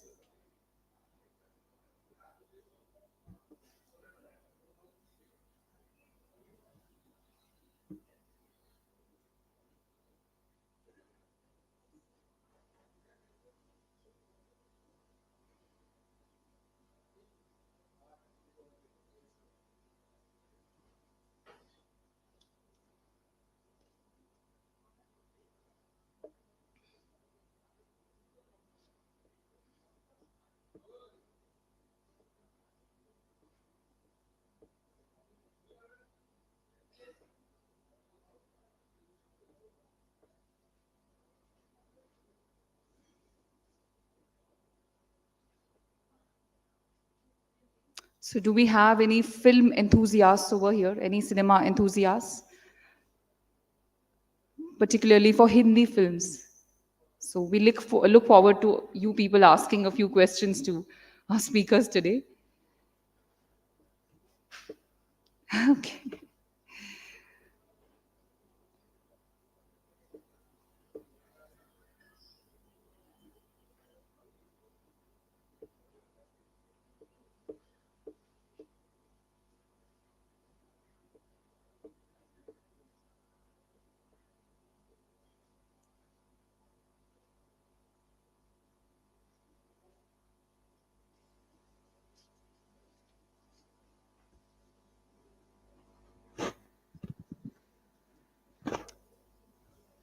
Is Mr. Rahul Ravel also with us now?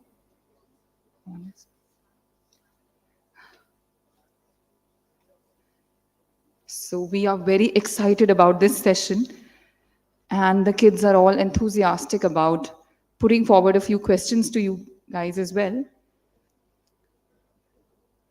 So Dr. Piyush Roy is here with us.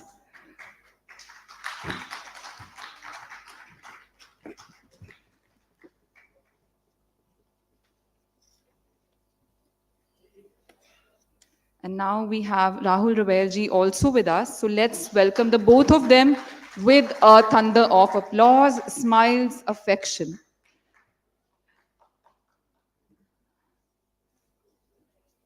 I can't wait to take the seat and just plunge into this mesmerizing conversation that is going to be.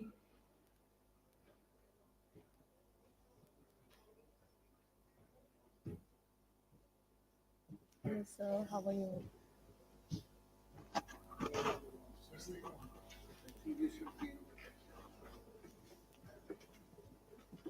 Okay, request people at the back to kindly settle down. We are going to begin this conversation now. So over to you, Dr. Piyush. Thank you. Namaskar and welcome again, Rahul ji. It's such a pleasure to interact with you. I remember I got this book last year, autographed by you. And since then I have read and reread, and now I am using excerpts from the book in my classes. So before I begin the session, I would like to say the book that we are going to discuss today, Raj Kapoor, The Master at Work by Rahul Ravel. It's a must buy.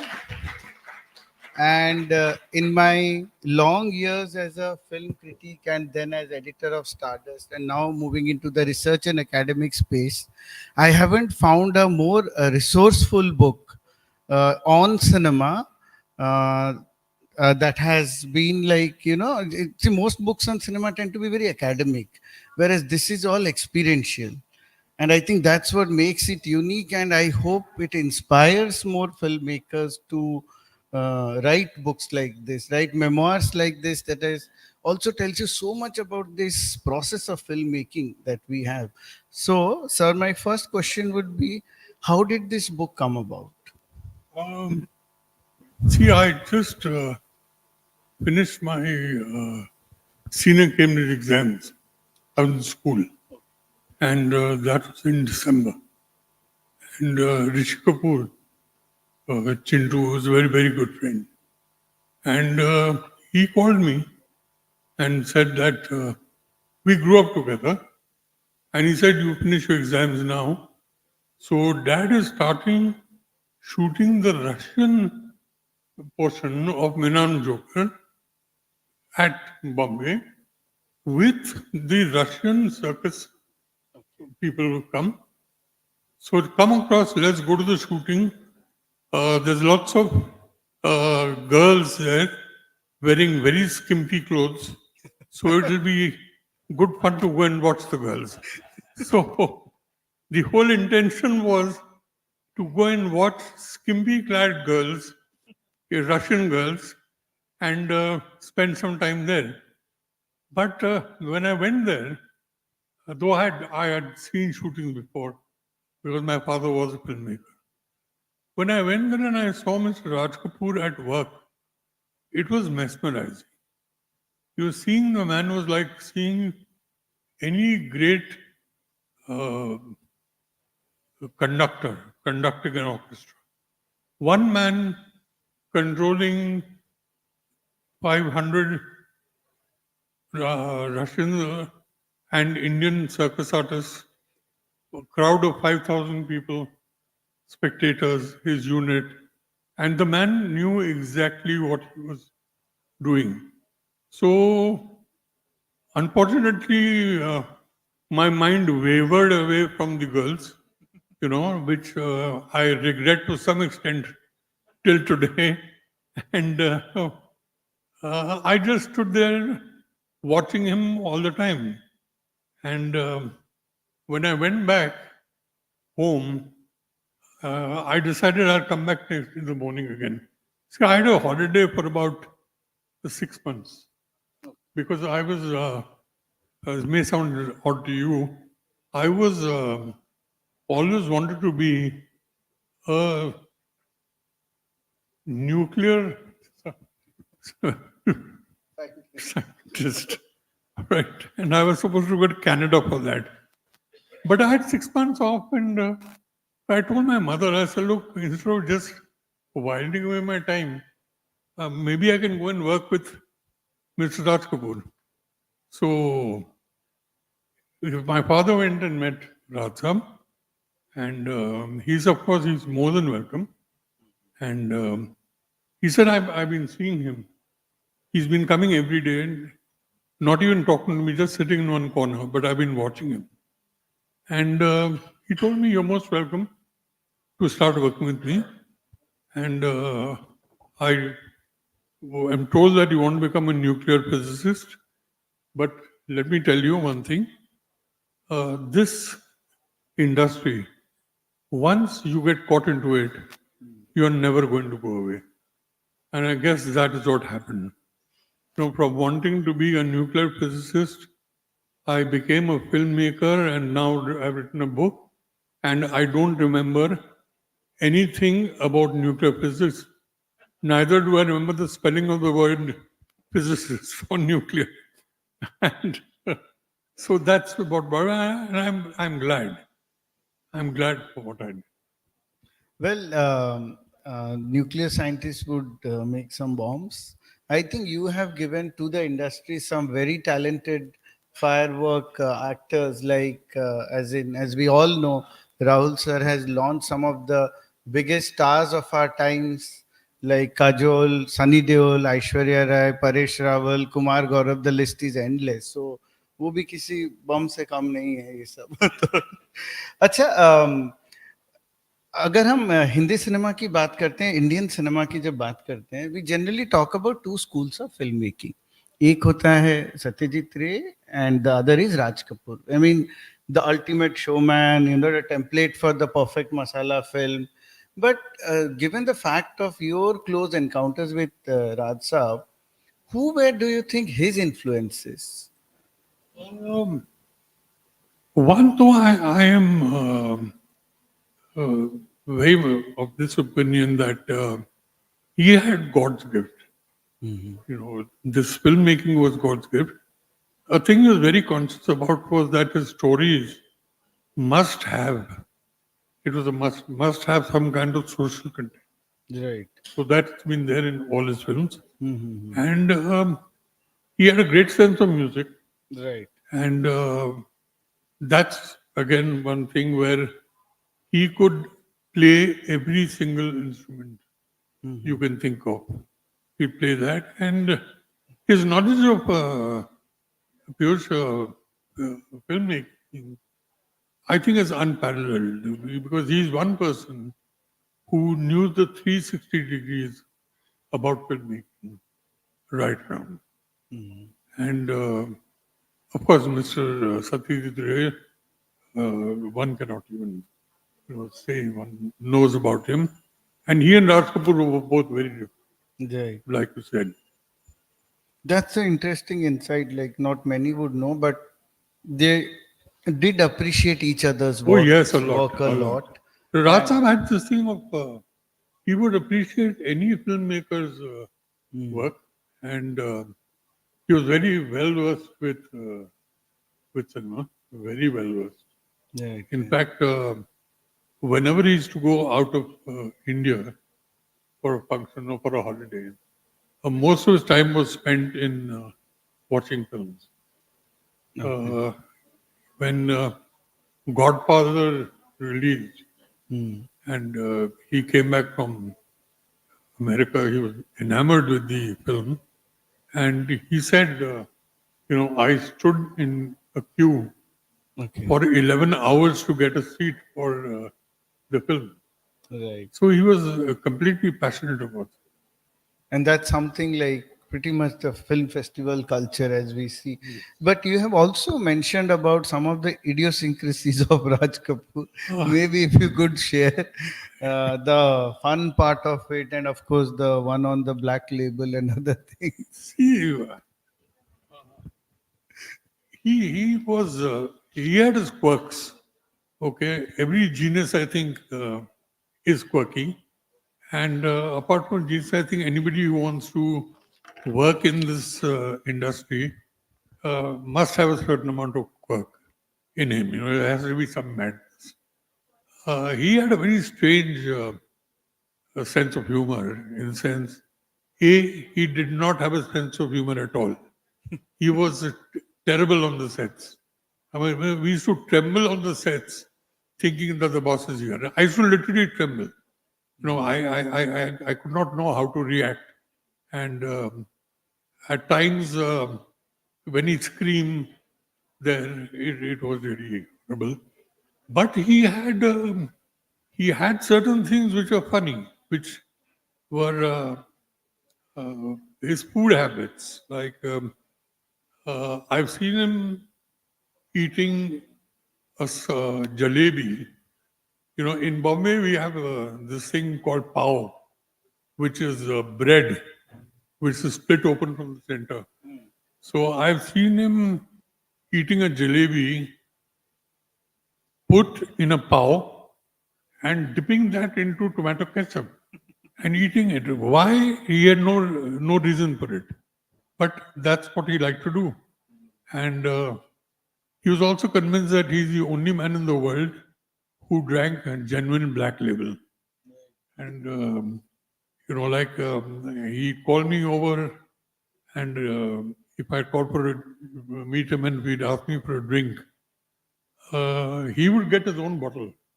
He'd call for 2 bottles. One they'd keep for me, and one he would take his own. So I said, why 2 different bottles?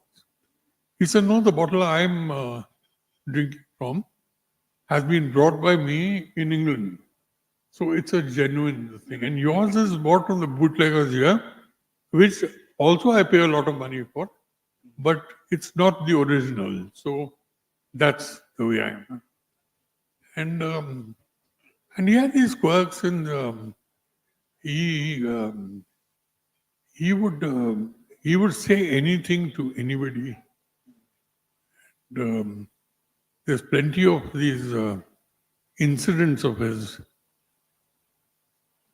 Also, Rahulji, when you talk about quirks and creative people go together, because sometimes that hunch that you have, or the hunch that you put on something or a project or a person, not everybody agrees, and you have wrote that beautifully. And one of the anecdotes in your book about how Dimple was casted in Bobby, and you write that you were also part of the audition process, and you said that nobody was confident that whether she should get the role.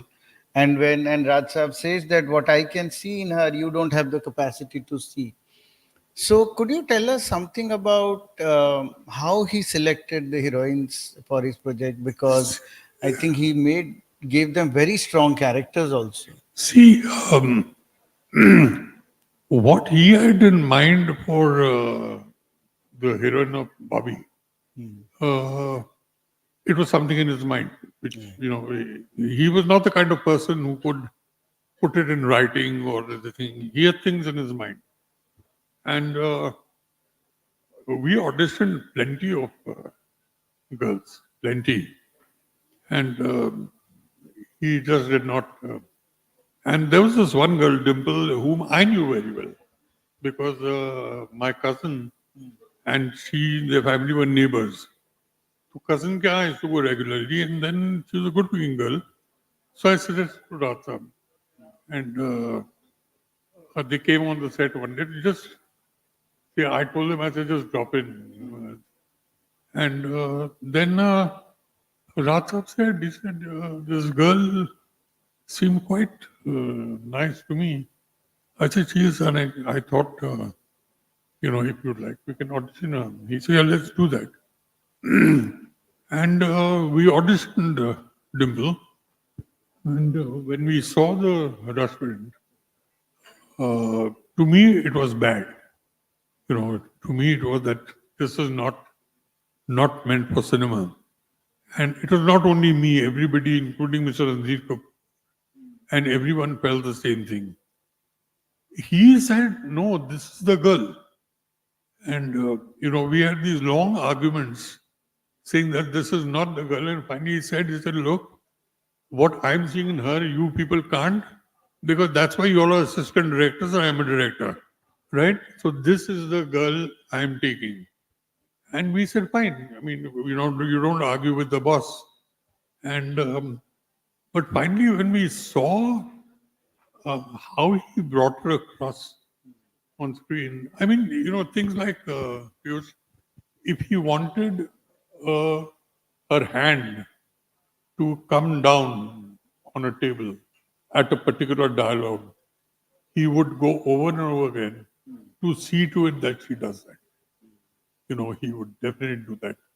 And when she came across it, it was wonderful to see her. And we all, of course, had to eat our words, and there was no doubt. And there's no doubt that Dimple was a thing. And history at times repeats itself, because when I decided to take Kajal in Bekhudi, there is a old associate of mine, Vishesh Arora, sitting in front, and he's from Bhubaneswar. He worked with me as an assistant in Arjun, right? No, Dakat, from Dakat. And when I decided to take Kajal and I auditioned her, people did not like the audition. I don't know about him. Even I'm sure he also somewhere they felt that she's not right. But something told me that no, she's the right person. And then that's how history gets made. And see, what he would do is he had put Dimple through watching all his old films. That was a regular thing. She had to watch all his old films. And especially made her watch Nargis ji's films, because that is the kind of performance which he expected. That is the kind of performance which he expected. So, anyway, it all turned out very well for that. That was brilliant. And all credit to the filmmaker himself. And also, Bobby, of course, became a big blockbuster, and it comes right after Mera Naam Joker, and that's considered to be a very challenging phase for Raj Saab. As in, I will split this question into two parts. One, which do you think is the most underrated film of Raj Kapoor? And other question would be, why do you think Mera Naam Joker didn't get that response that it deserved? Because now it is considered as a classic and perhaps his finest film, and it also won the Filmfare Best Director Award that year. Yes. But why do you think generations didn't get that and only got it after? See, underrated film of Raj Kapoor. I would not be able to pick out anyone, because even the ones which he produced like Jagte Rao and did not direct our wonderful films.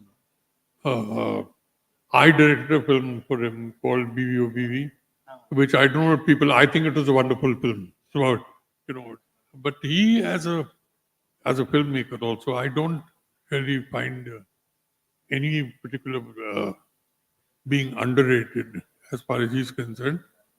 And the second part of your question was on Mera Joker not doing well. This is absolutely personal.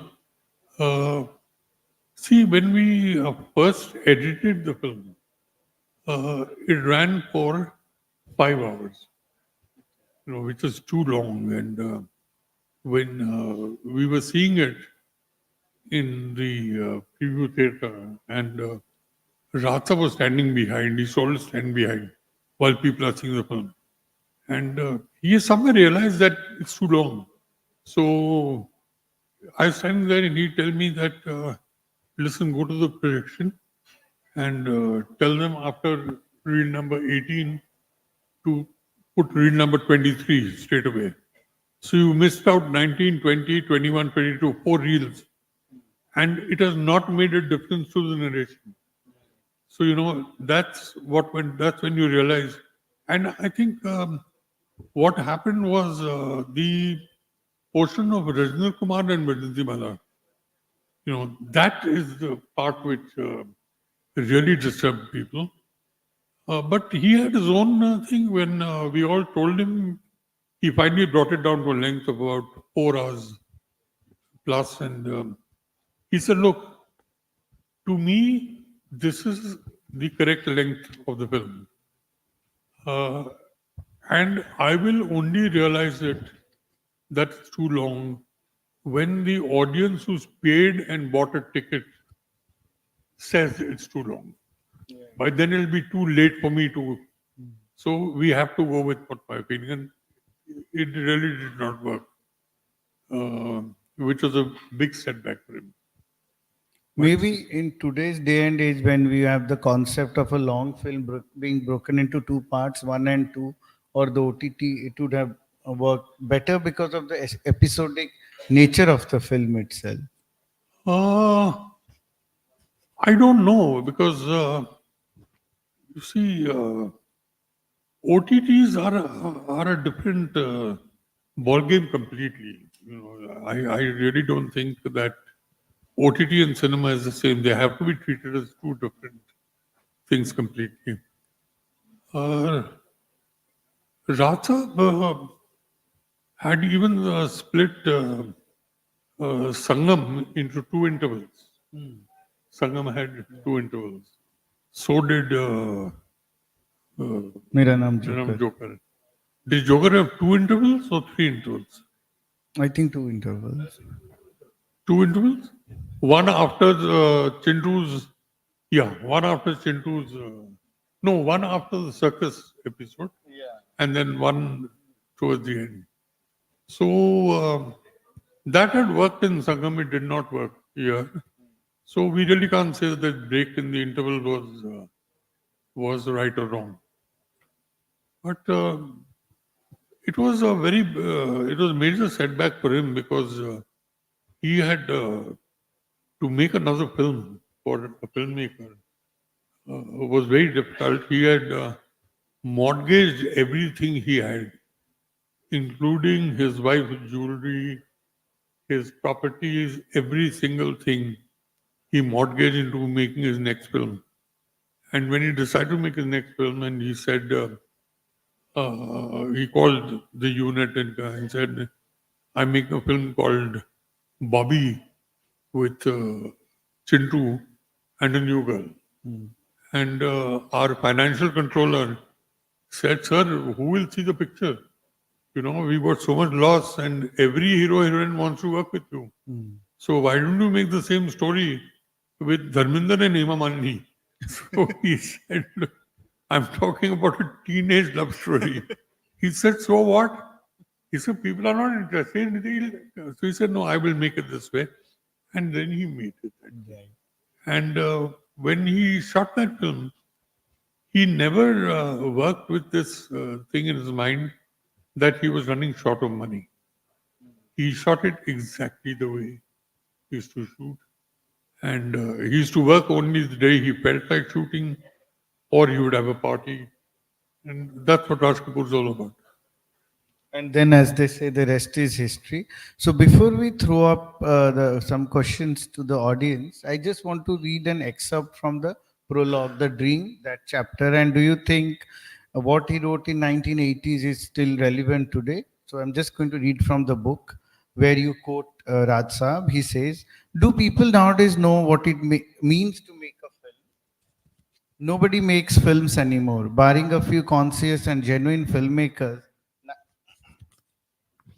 90% of the so-called filmmakers are not making films, but are only assembling films. And I think that's a very strong statement. The state of the film industry is in despair. I lived in the golden period of cinema where people actually strived towards making a film.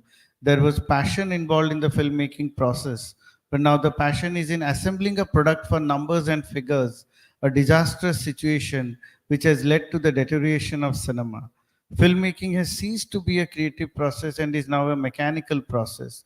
I believe today's writers should be called typewriters. They sit at computers typing a script, or better yet, the computer dictates the script to them. I mean, that's what AI is going to do now.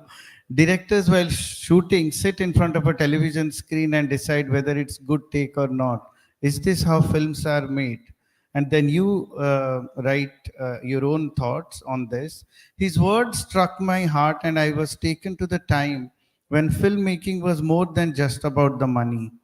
It took me back on a journey to the past when films were being made with utmost precision.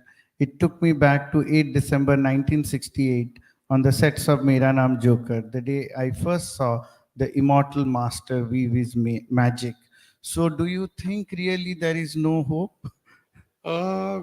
See, what he said was very right. Today, we stopped making films. We don't make films. We are shooting numbers. Yeah. You know, everything is based on numbers only. You know, we talk about Friday, Saturday, Sunday. So where the hell does Monday, Tuesday, Wednesday? I mean, they're not considered that a calendar is stupid. I agree that you know, economics and finance is very important for a film also, but it cannot be the number one criteria. You know, you're after all working in a creative space where monies cannot hold you back.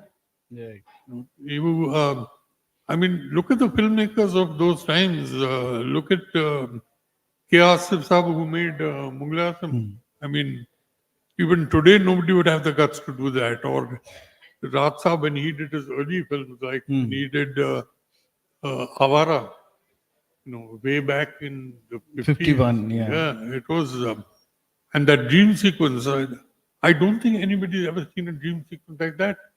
Because his view was correct. He said, listen, the characters of a man who is saying he doesn't have money. So when he dreams, his dream will always be big. And that's why the dream sequence is so big. And the villain who appears, who's a villain in his life, he is bigger than his dream also. So that's where so this is the way he thought, and this is the right way, I think. You know?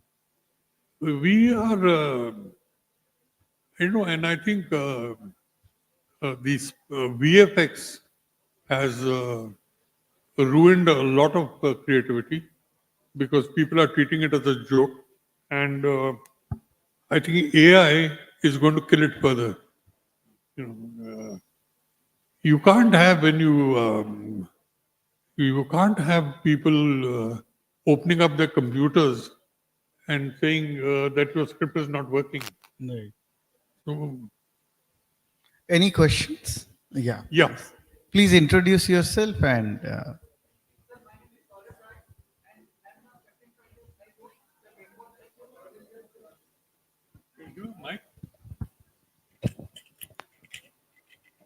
So I'm working on a biography of Lucky Ali sir, and I also happen to respect Raj Kapoor Saab very much. I also respect Lucky Ali's father, Mehmood Saab, a lot, and I could see a parallel between them as far as playing characters are concerned. Raj Kapoor, as you rightly said, Raj Kapoor Saab played the downtrodden in most of his iconic films, either a vagabond or a downtrodden person. And so did Mehmood Saab. If we see at his look at his filmography, so what was the dynamics between the two legendary actors? Could you please throw some more light on that? I think the conscious effort was to bring more of social stories to people, and that's the characters. That's why taken from right from the ground, and they're both great filmmakers. And so I guess that was their story, and they believed in this content, which was socially relevant content. It's today we don't believe in anything. I think what people are making today, I'm sorry for being brash and rough, but it's all rubbish. They should not even be making films anymore, because half of them don't even know. I have a gentleman here who's laughing at it. No, half of them don't even know, sir, what they're doing. They just don't know. And today with cameras in everybody's hand, the tragedy in the country is there's a camera everybody's got. There are a horde of writers. तो हर घर में एक ना एक writer होता ही है. एक family में there is one writer. A family always has one actor. And now they have one cinematographer also. So, half the unit is there within the family. And I have no cost of shooting. I pick up my phone and I shoot a film. And releasing is not a problem. YouTube is always there. They're so hungry for content that it finds a release. But what's tragic is that when some of these people who made films like this are suddenly making,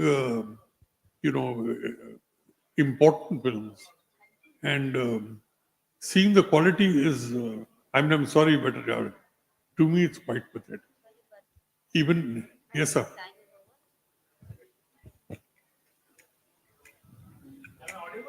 Yeah. First, so thank you, Rahulji, for such an insightful discussion in mind of Raj Kapoor himself, and you having worked with him. And thank you, Piyush, for really taking out the intricate, what I would say is the essence of, his working with Raj Kapoor and how cinema should be. My question is, if you, as sir said, most of the people making crap movies, as he would like to brashly put it, if you had to give I know we can't give Raj Kapoor's status to somebody else, and rightfully that can't happen.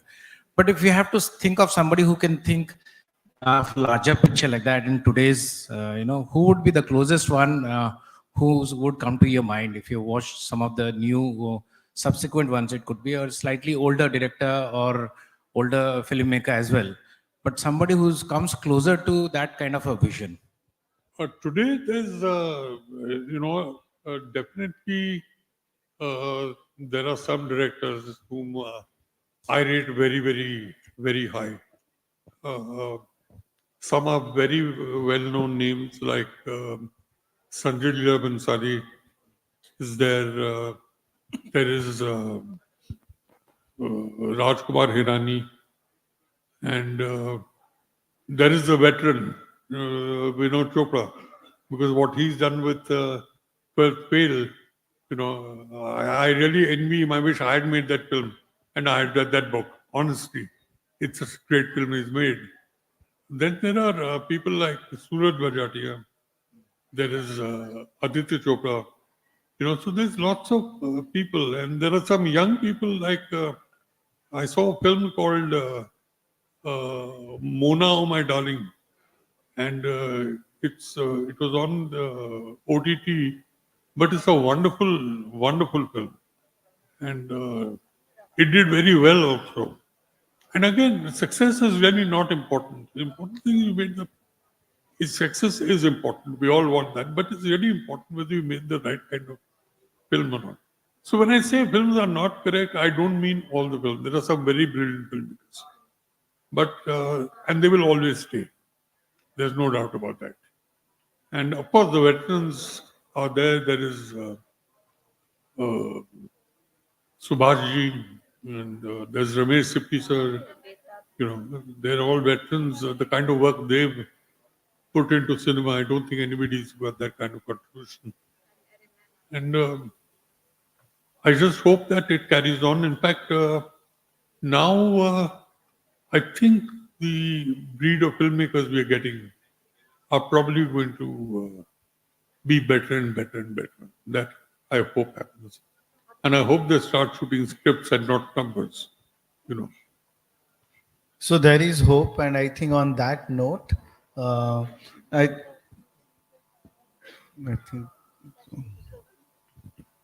we have one more question.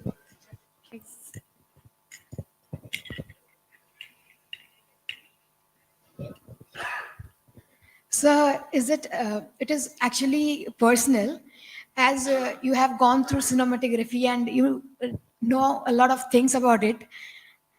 Being a middle class girl, do you think really, I actually see films a lot, like even Tollywood, Hindi dubbed films and Bollywood ones, and I imagine myself there, and I see that, I think that what would I have done if I would be there in that condition.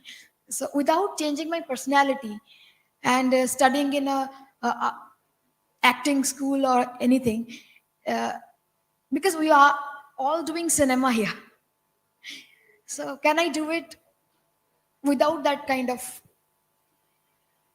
Yeah. Yes, you can see. To me, it all boils down to your talent, which at one time, even now, is difficult to portray that, but now it's easier because of the channels, right? And if your talent is there, it will always be noticed. And going to schools, going to an acting school is good. It gives you just the basics, but it cannot teach you how to act. Exactly. So Nobody having the can- talent. You have to have the talent. How Yeah. can I appear myself in that stage of phenomenon without, because we cannot afford a lot of things. Uh, So is that possible? It is possible. People have done that. Really use their home cameras to shoot Portray a myself. scene or something or the other, and send it on to the. There are so many places on the web which will accept these kind of things. It's really, and people do get picked up from these places. Believe me, and. See, it's like some things you can't be taught. Like nobody can teach you how to act. Exactly. Then now to direct a film, nobody can teach you how to direct. It's all from inside. So, but it's the confidence which you get. There are a few things how to face the camera and stuff like that, which again will come to with time also. So your talent should not stay suppressed because of a film school or something. Thank you, sir. All the best to you. Thank you very much. Now, this is what we call an insightful yet heartwarming conversation, don't you think? So, I thank Rahul Raved ji for sharing those interesting anecdotes about Raj Kapoor ji, and also Dr. Piyush Roy ji for steering us through this wonderful conversation. Thank you so much.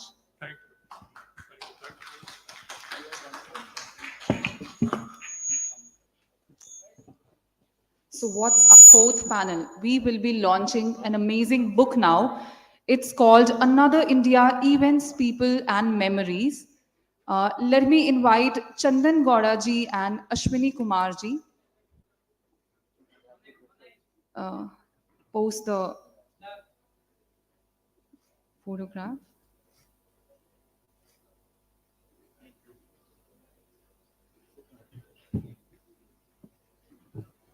Men always complain that women click a lot of photographs, but when it's the right photographs, they are never captured in the frame. Okay. So for our next book launch, Another India: Events, People and Memories, let's invite Chandan Gowda ji and Ashwini Kumar ji, and let's welcome them with a thunder of applause, everybody.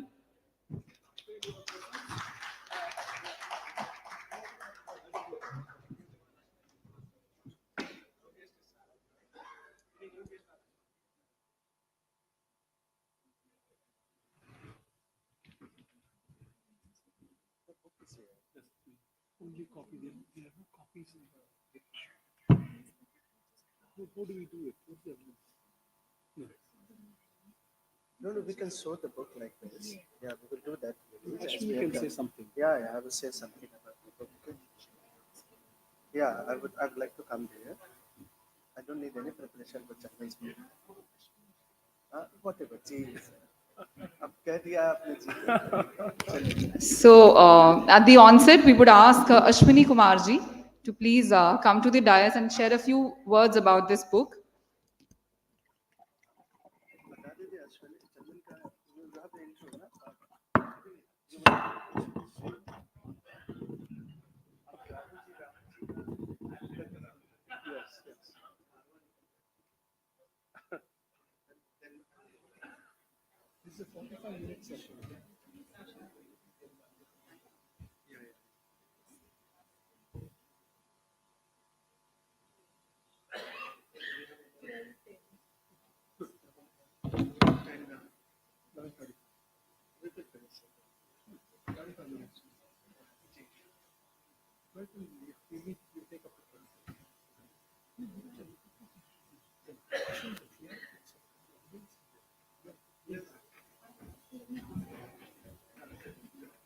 So I request everybody to kindly settle down fast because we have to begin our next conversation.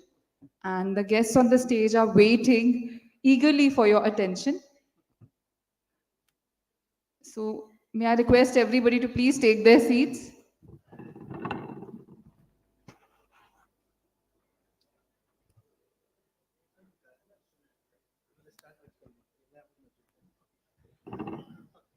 So if people at the back could take their seats, please.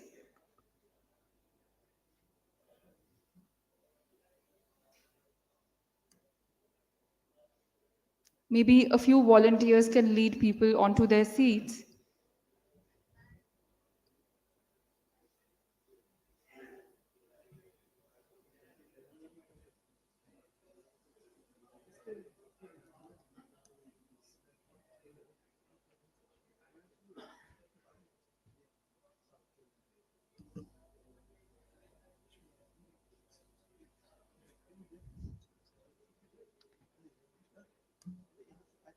Kindly settle down, everyone. We are going to begin this amazing conversation on the book, Another India: Events, People and Memories.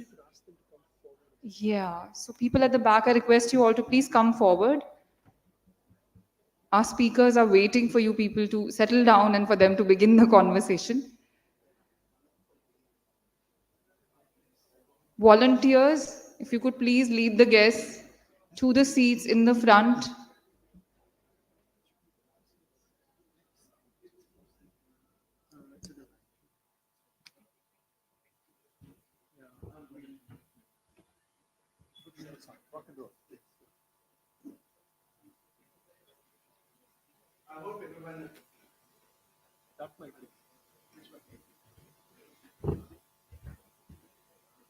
Am I audible now? Yeah. So may I request everyone to settle in and settle down quickly, comfortably. And I can see my friends, writers, poets, and filmmakers sitting here for this very delightful session that is going to come up. And I'm Ashwini Kumar, poet, poet, political scientist, and etc., like the Another India of Chandan Gowda. And I also introduce Chandan Gowda, sociologist, professor, writer, theater, activist, actor, and so many things. Chandan wears so many hats, and that's something so nice about Chandan. So what I'm going to do here, I'm going to be in conversation with Chandan Gowda, and this is his latest book, Chandan's book, Another India. So please look at the book, Another India. We will be launching this book shortly. I would invite Chandan to join here with me. So formally, the book is launched here at Kalinga Festival. Chandan, please. Please give a really big clap to this book. We are grateful to Kalinga Festival, a Matrabhumi of many of us here. So this is very special in the sense that this book has a strong, Kannada flavor, and this Kannada flavor is becoming now the flavor of Odisha as well. Thank you, Chandan. So please buy the book. Book is available here at the book stall, and we will go and start the conversation. Thank you.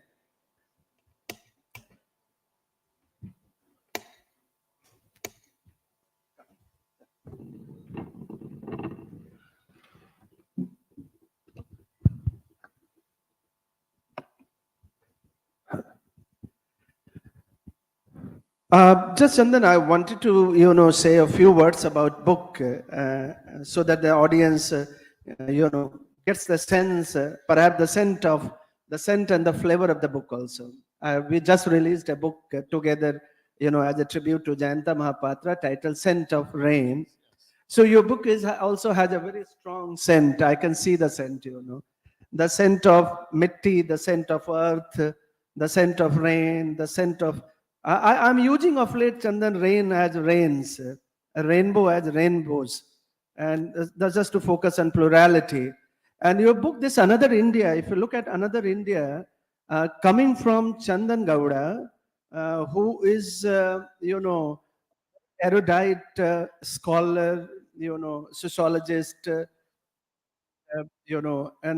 a literary critique. So this book, has a very strong flavor, Chandan, in the sense of, when I looked at your book, and I have been kind of, involved with you in terms of conversation on your book, which has been in making for several years, I guess, you have been publishing these essays at different points of time.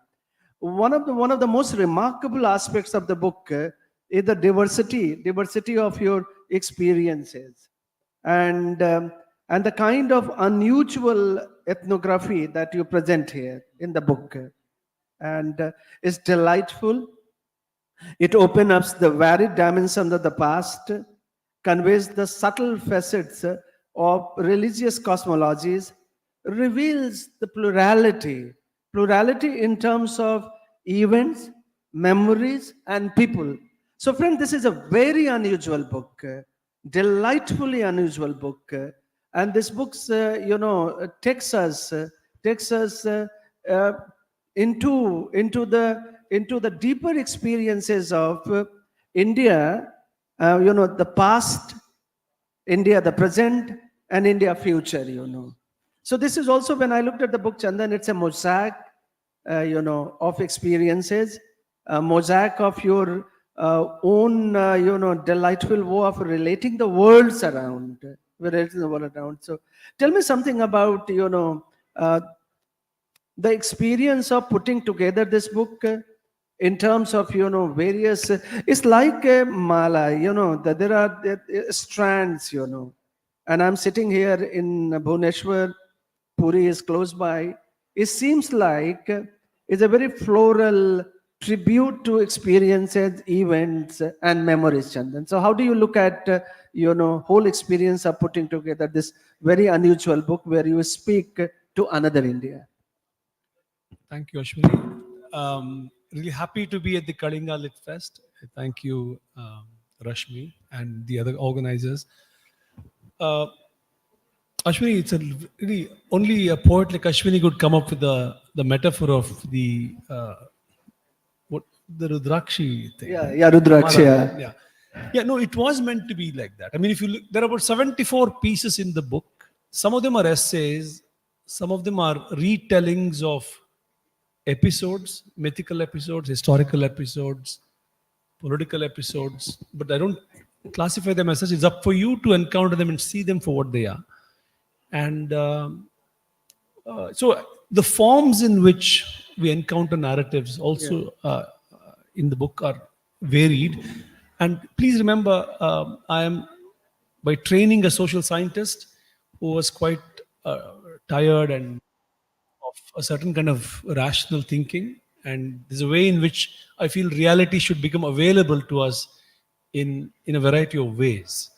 And Ashwini, if I may just say something that please. You know, if today reality has taken a hit, in the sense things are polarized, something like a truth is hard to offer with great degrees of confidence because there'll be alternate truths, etc., etc. Where a certain kind of newspaper realism or the political realism has come under strain. So how do we rehabilitate reality, and how do you, I feel that has to be done through a variety of ways. We had a session on films. Films are an important means of doing that. Stories of different kinds of. So there was an attempt at trying to keep the readers together without sending out signals that polarize minds instantly today. And this is not I didn't orchestrate it like that, but I can see it is something that is there. Yeah, in the morning session, we were talking about, Ama Mundi, love of the world.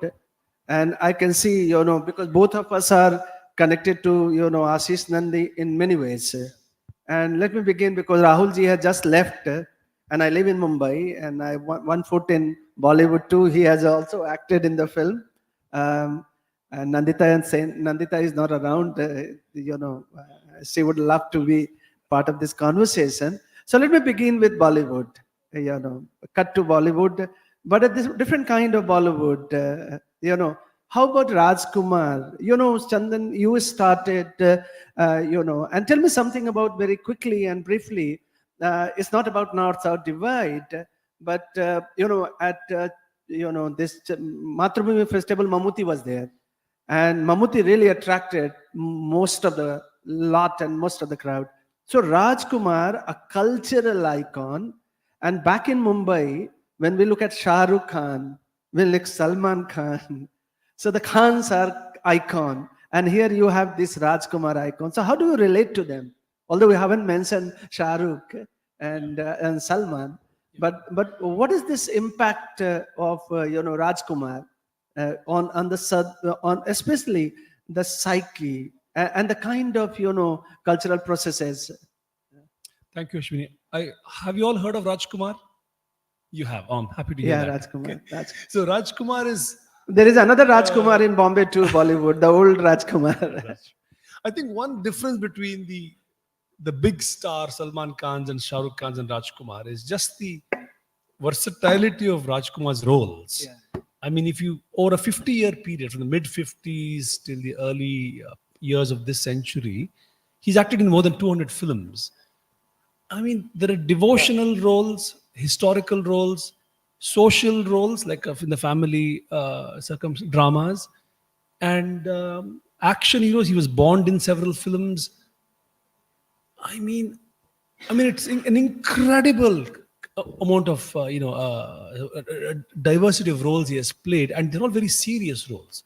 So he's Kabir in one film. He's so why is Rajkumar special? He's very special because he was, of course, the biggest hero. There's a reason why he was the biggest hero, because he somehow came to embody the Kannadiga persona. And the Kannadiga persona was one of restraint, one who was civil all the time, one who was non-violent until provoked. But he's not your muscular hero. He was known for his sort of yogic discipline, etc.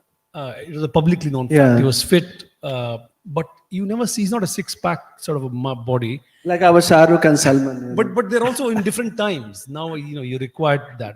This is not a value statement. Yeah. So Rajkumar is special because he also sang his own songs in the latter part of his career. So even his voice is very, very intimately present in people's minds. And there was a kind of on-screen purity he came to personify. I mean, in the sense he never smoked, he never drank. Oh, really? He never smoked? On screen, no. And I think on screen. But off screen, I'm not sure about off screen, I don't think he smoked, but I don't think he even drank actually. Yeah. But anyway, so the reason why we're talking about Rajkumar in this essay, I was trying to see why is it that someone like him came to, you have to take him seriously for many reasons. One big reason is the way he, the question, tradition and modernity, he managed the divide extremely comfortably. There's no tensions there. But what I mean is he could be wearing suits, he could be wearing traditional attire in the same film. He's a dutiful son, he's a dutiful husband, he's a good father.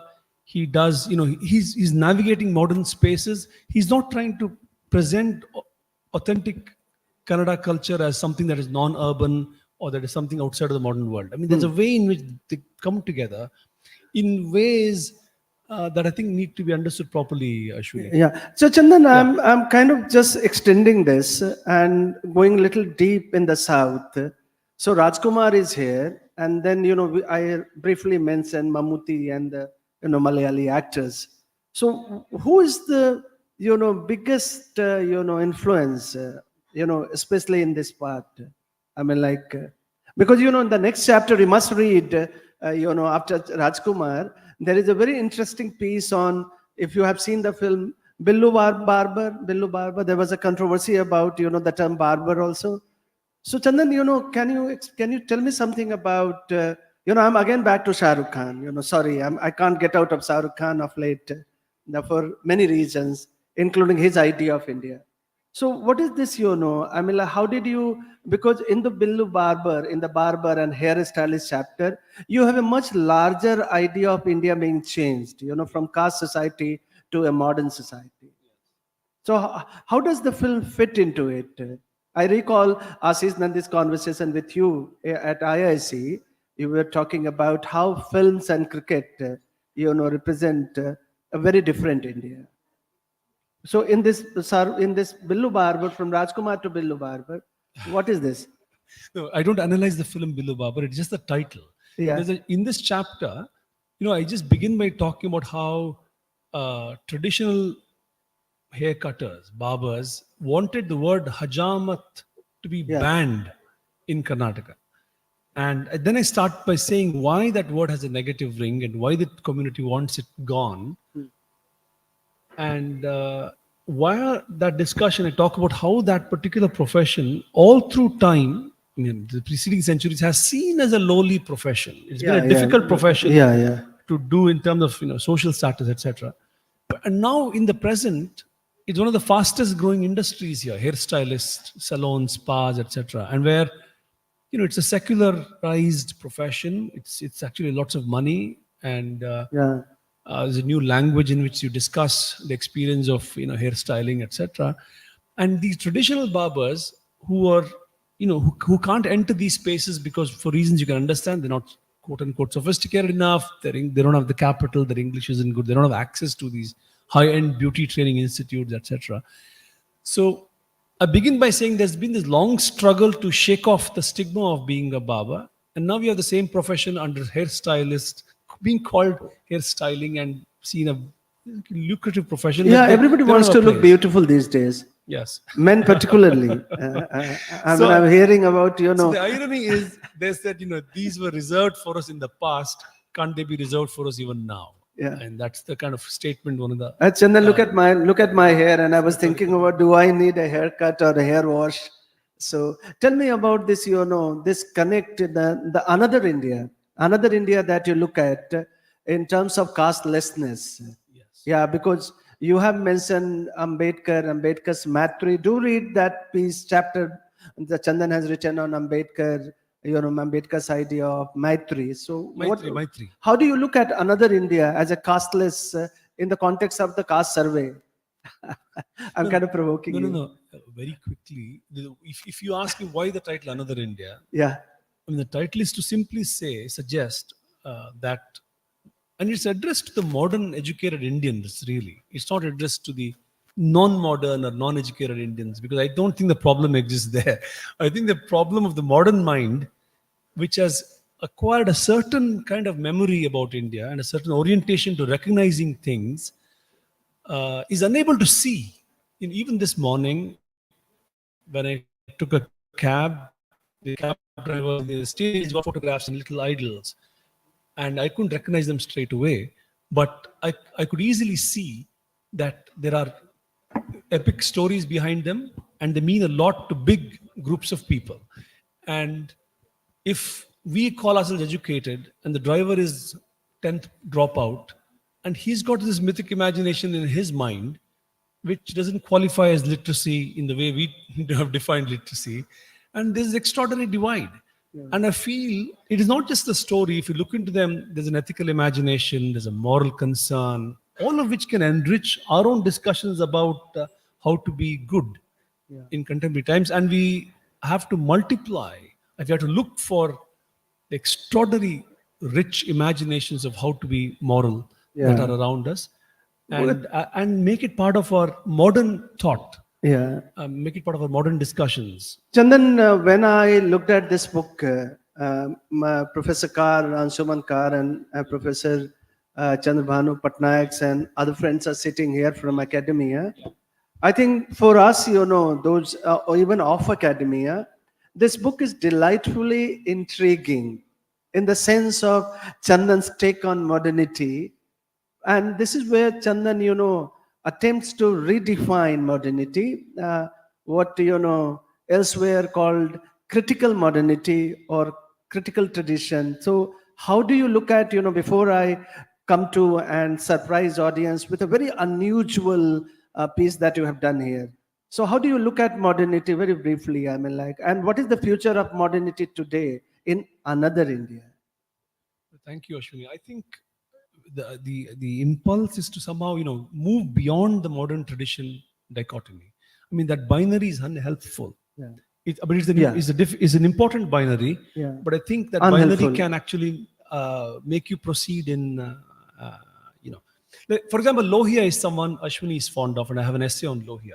So Lohia was an atheist, Ram Manohar Lohia, the socialist thinker, whom very few read these days, and they must, and they will. There'll be an anthology of Lohia's writings coming out sometime later this year, which I and Yogendra Yadav and someone else is. Yogendra has been working for a while on Lohia.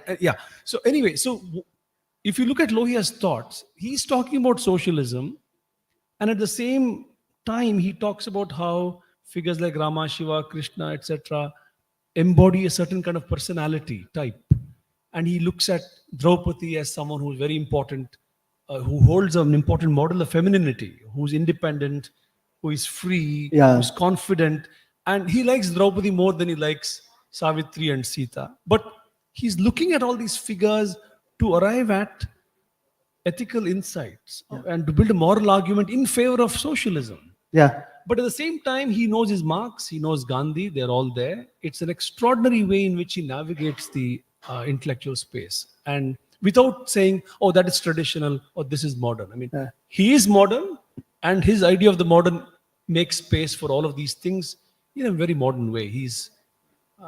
Chandan, when I read about, Lohia's USA visit, twice he met, and he also met Einstein. People who have seen Oppenheimer's film, please do read this book and enjoy, the conversation between the great scientist and Ram Manohar Lohia. I must tell you, this was new to me. I had never ever read that conversation between Einstein and... Coming here, Chandan, something that I wanted to inform audience so that I grab their attention. Have anyone in the audience heard about Mastani Ma? Mastani Ma. Here is a Mastani Ma, woman Sufi in Bangalore. I keep going Bangalore frequently in doing different things in Bombay. But Chandan, thank you very much for enlightening us about Mastani Ma. Every woman sitting here, I'm sure, please listen to how Chandan informs us about a very unusual woman Sufi scent in Bangalore, Mastani Ma, please. So, in the Sufi order, the training to become a Sufi is mostly available to men. And where I think there are 1 or 2 places where women are trained. So how do women become Sufis? Because by virtue of having a certain kind of strength inside them that's recognized by everyone, and you're elevated to be a Sufi saint. And the number of Sufi women was maximum in India. The Sindh, Punjab region had the most number of them. Yeah. But we also had a few in Karnataka and in the other parts of the south. So Mastani Ma lived in Bangalore. And I was intrigued by her, both because, she's someone that not even Bangaloreans know about. She's not part of the Bangalore heritage imagination. Her dargah is a living dargah. People still go there in Tannery. Yeah. But the episode we know, the famous episode, is how, she would do zikr. What he began by saying, the Rudraksha thing. The zikr is what she was doing. Yeah, zikr. And people would come to see her. And if she was in the middle of prayer, zikr, no one would interrupt her. They would just sit in front of her till she finished. And on one of these days, she finished close to midnight. And she opens her eyes and sees a group of people waiting patiently for her to finish her meditation. Yeah. And she's moved, and they're all been hungry. They've been there for many hours. And she then says, there's a clay pot in the corner of the compound. Fill it up with water, and there's some dry leaves, and then boil it. Yeah. And they do that, and soon enough there is rice being boiled there. Yeah. And that's a miracle that she's managed to, that she has performed there. What is interesting for me is it's not just the miracle, but the content of the miracle. The spirituality of the poorer communities, the fabric of that imagination is very, very interesting. If you look at this, I shouldn't say interesting like an anthropologist. I mean, this is something that we need to more robustly recognize. It's always about, drought areas, you have women, saints. What are they being asked to do? Get rain. Chandan, what is small bits of food, etc. The Mastani Ma is very special here because we know Mirabai, we know Mahadevi Akka, we know so many women, poets and saints. But here is a Sufi, Mastani Ma, so unusual. And I'm sure my friends here in Odisha, Bengal, Assam, if they do some research and search here and there, they will find a Mastani Ma there too. Yes, I think we should look better. So, Look around more clear. Yeah.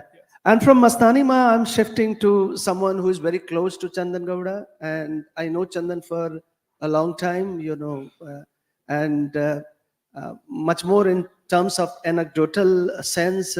Chandan has enjoyed a very special, precious relationship with U.R. Anantamurthy. And the reason that I'm bringing Anand Murthy here, and his famous, as a poet, many poets are sitting here. Robin, the great poet from Northeast is sitting here.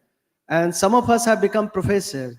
So I was thinking, how do you relate the famous metaphor of Anantamurthy, the backyard and the front yard?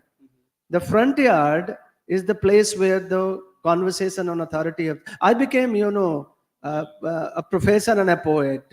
So he says, can you just elaborate on, in a lighter note, Anand Murthy said that if you just be in front yard, you become a professor. But if you are in the backyard, you become a poet or a writer. Please. Thank you. So your Anand Murthy delighted in metaphors. Metaphors meant a lot to him. And the chapter that he's referring to is called The Attractions of Metaphor. And where I talk about many metaphors that he has used in many ways. Other people's metaphors being invoked in many of his writings, etc. The reason is, what am I doing in that chapter? I'm only trying to alert us to the fact, quietly, of course, that the modern education system, again, that is so driven by utilitarian considerations, doesn't, doesn't really allow you to relish the place of metaphors. Doesn't even teach you metaphoric thinking. It's up to you if you. And our speech has become so impoverished because metaphors in our local languages are so rich.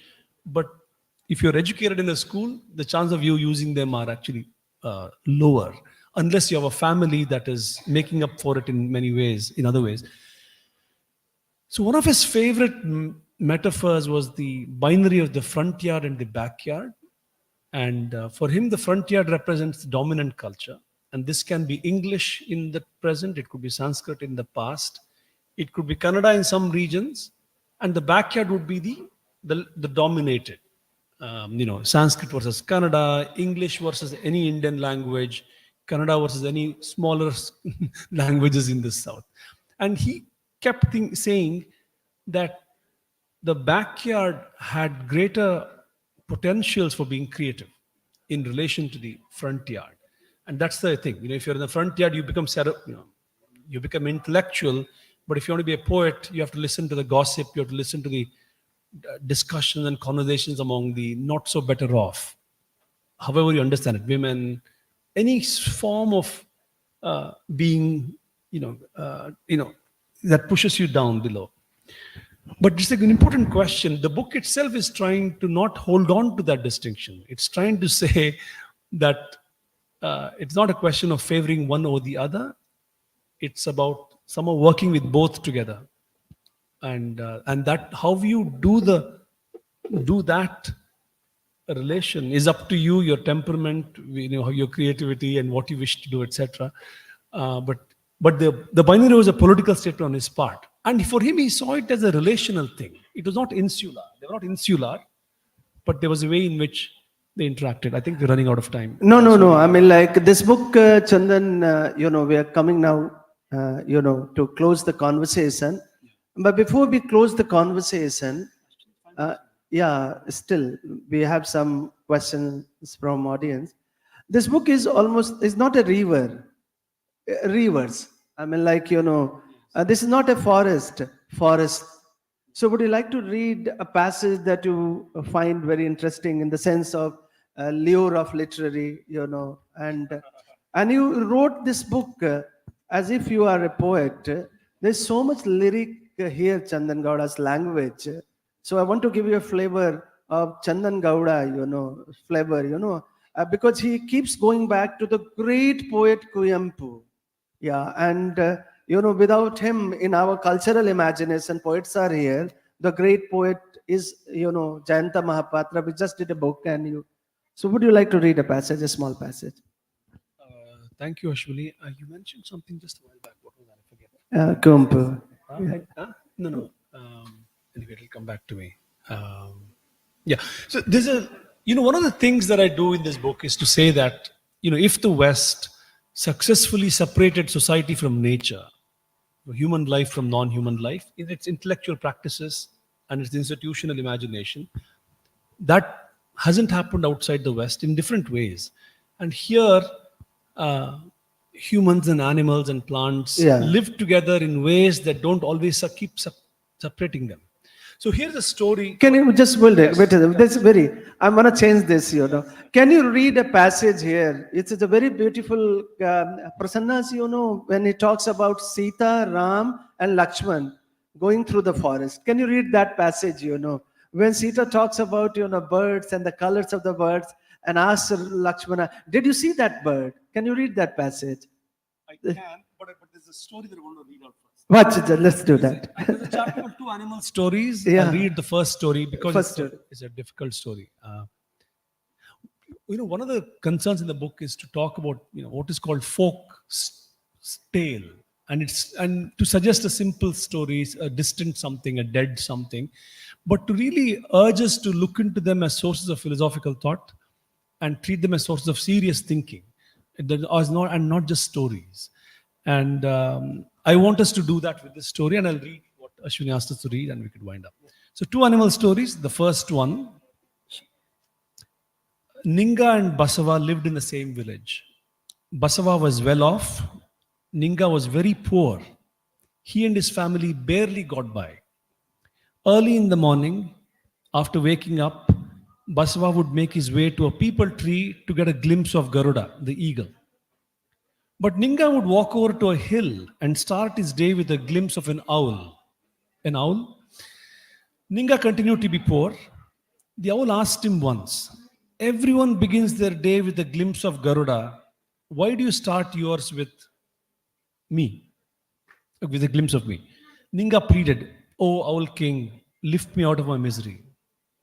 The owl pondered a bit and said, "Goddess Lakshmi will visit your house on Friday. Make sure you and your wife keep your home clean and tidy, and also keep a knife ready.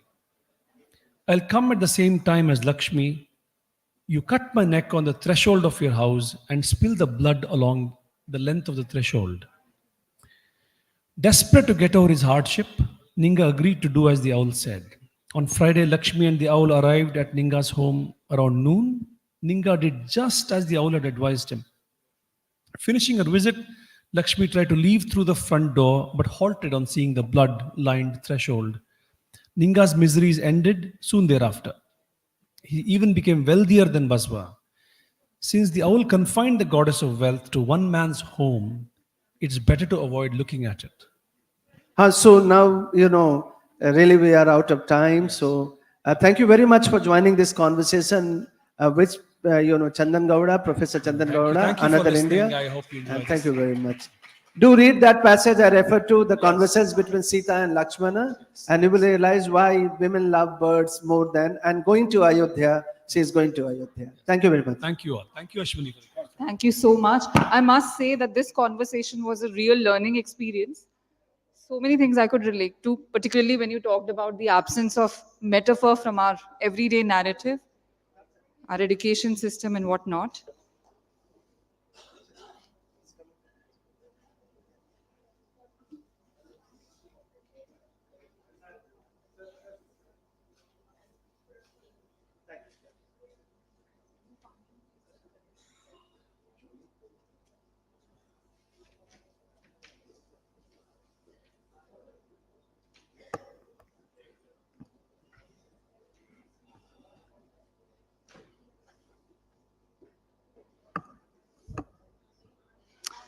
And now we will be releasing an excellent book called Swallowing the Sun by Lakshmi Puri ji.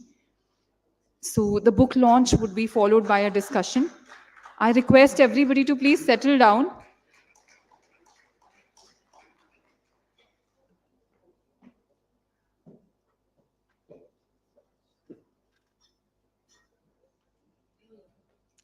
Lakshmi ji would be signing the books post the discussion at the back.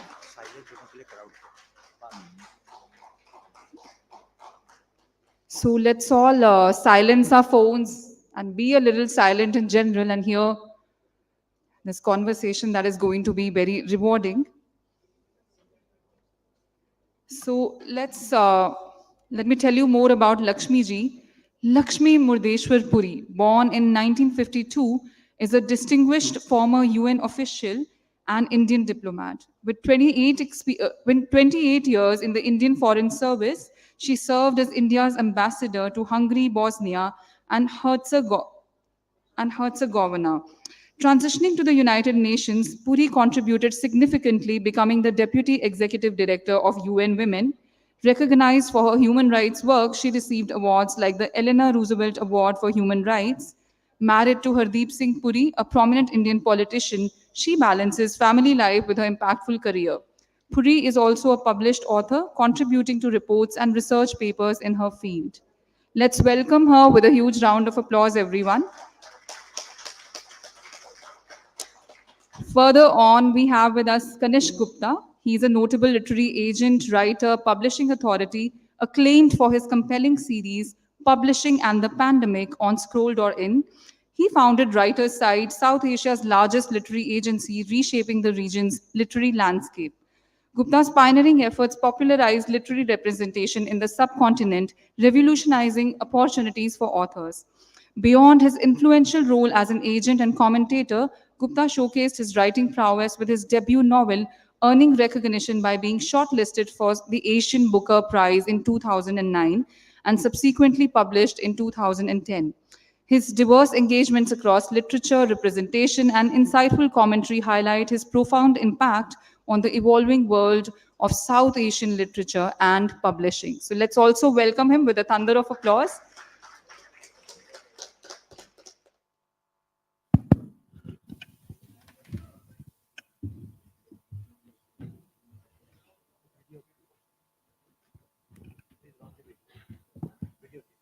So I request the volunteers to please run the video pertaining to the book as we release the book officially.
So, ma'am, you've mentioned that you started writing this novel after a lifetime in diplomacy. So, I wanted to know I wanted to know about the journey that led to the destination, and also the journey that this brilliant 400-page book itself underwent.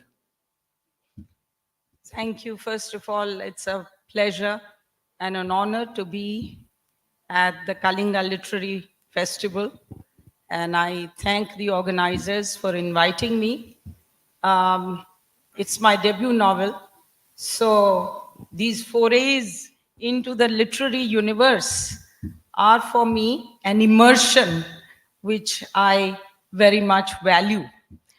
Now about my novel. Kanishka, you've been a part, a little bit at least, of that journey. And this novel was the novel about people straining themselves to attain the unattainable, what seems unattainable at that time, to conquer space and time and break the boundaries of custom and society, and also to tell stories that have never been told before. That was something that was within me for decades, and I had to tell it, but it just didn't happen until 2020 when COVID came.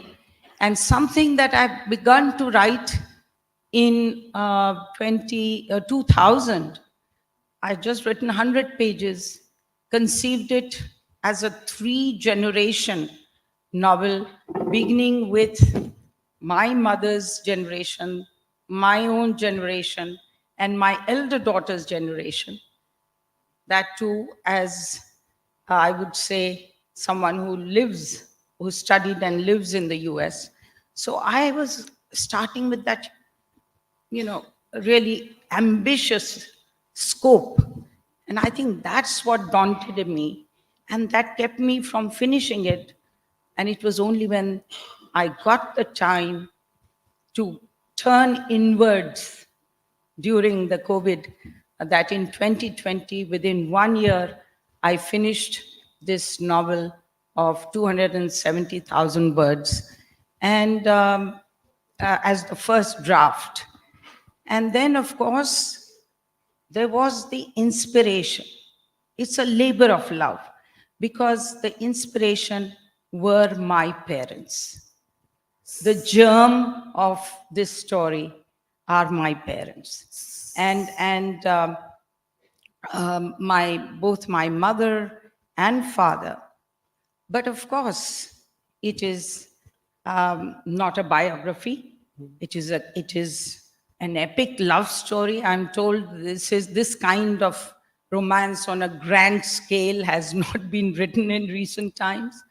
It is also a political story about the times, those historic times of tremendous ferment, both social and political. And it is against that sweep of history that I wanted to set a coming of age tale, also, bring this civilizational reawakening theme, which is so dear to me. Speaking of your mother's generation and the obviously autobiographical elements in your work, the main protagonist Malati is named after your mother, and she opts for a career in law, which your father did when he was a lawyer. So I just wanted to know how much of your own personal life and your parents' life has gone into the creation and the development of the characters. So I think my mother is, and Malti of the novel is the one who drives this narrative. She's the life and heart of the narrative. And she is modeled after my mother in spirit and character. But unlike the Malti of my novel, her, as I've said in the author's note, her aunt did not manage to swallow the sun. So what I tried to do in this novel, in many ways, is to pay tribute to that persona, that aunt who actually swallows the sun. So I drew a trajectory in Malti, the character's life, which showed her as pushing ahead regardless of setbacks, regardless of the sacrifices she makes, and then she attains whatever it is, because there are stages of swallowing the sun. There are suns and suns that you swallow. So for our readers and audience, can you elaborate on swallowing the sun, and how would your mother, Malti, relate to the fictional Malti that you've created? So the title is drawn from, I think, an earlier panel. They were referring to the Sufi saint or Sufi person who was a woman. But equally, I have been fascinated by the women Varkari saints of Maharashtra, and Muktabai of the 13th century has been one of the leading saints who have captured my imagination, and her particular abhang about attaining the unattainable, miracles being possible if you have faith, if you dare, if you persevere. I think that's what the spirit of the novel is about. And all my characters, whether it's Malti, whether it is Sarla, whether it is, of course, Kamla there, but also Veena, other characters, Ambutai, however humble, however distressed, in whatever circumstance, they all try to do the impossible. They are touched by magic, it seems. to try to make miracles, sometimes with triumph, sometimes with tragedy. So you mentioned, Abhang in your response to my question.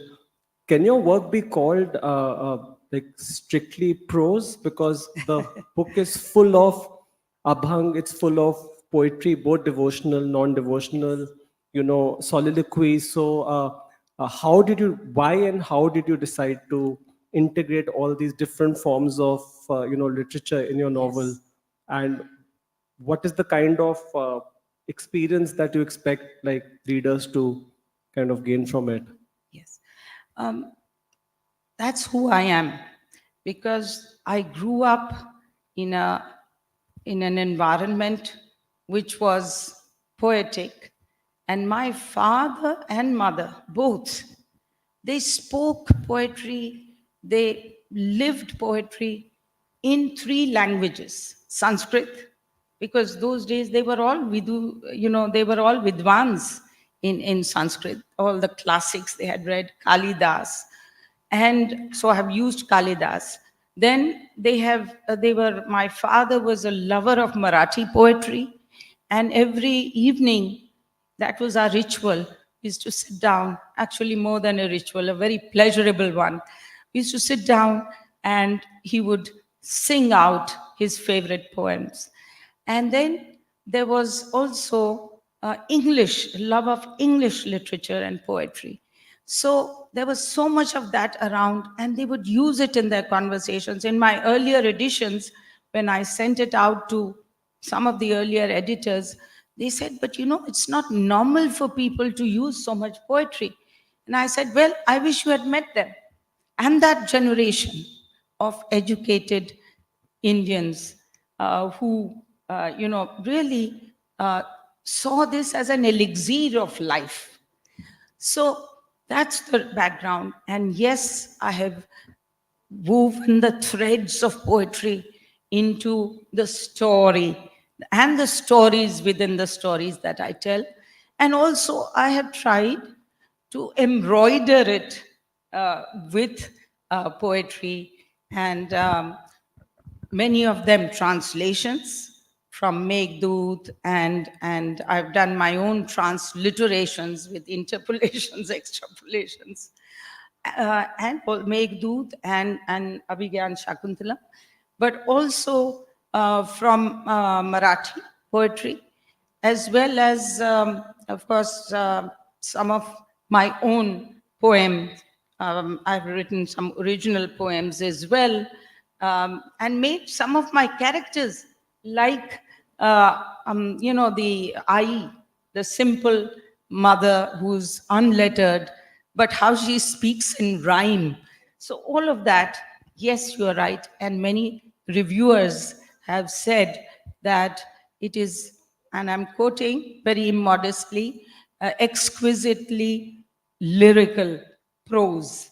So you are right in accusing me of actually prose masquerade, or was it prose masquerading as poetry? No, or but the a other lot way of around? literary writing these days yes. cannot be classified. And I Yes. feel that it should not be classified. Yeah. There are a lot of in-between forms. There's a lot. So may I please, read for you a sample of a poem, which the original poem, which I have made Guru, the hero, recite to Malti when he pledges his devotion to her. And it's also a statement of the man-woman relationship that I tried, the equilibrium of man-woman relationship, the Ardhanarishwar that I seek to bring out in every man and woman character, and how they search for that equilibrium. So Guru says, Madhumalti, you are the goddess installed in my temple's sanctum sanctorum, to the exhilarating heartbeats of celestial dreams. My fevered chanting and joyous limpid songs You accept me as your devotee, and I pledge my whole life to you. My dreams, dreamt and undreamt, for you to see and turn into miracles. The nightmares, those ghoulish pretenders, to chase away with your trident and discuss. Your love fills my cup of yearning to be great for your sake, not mine.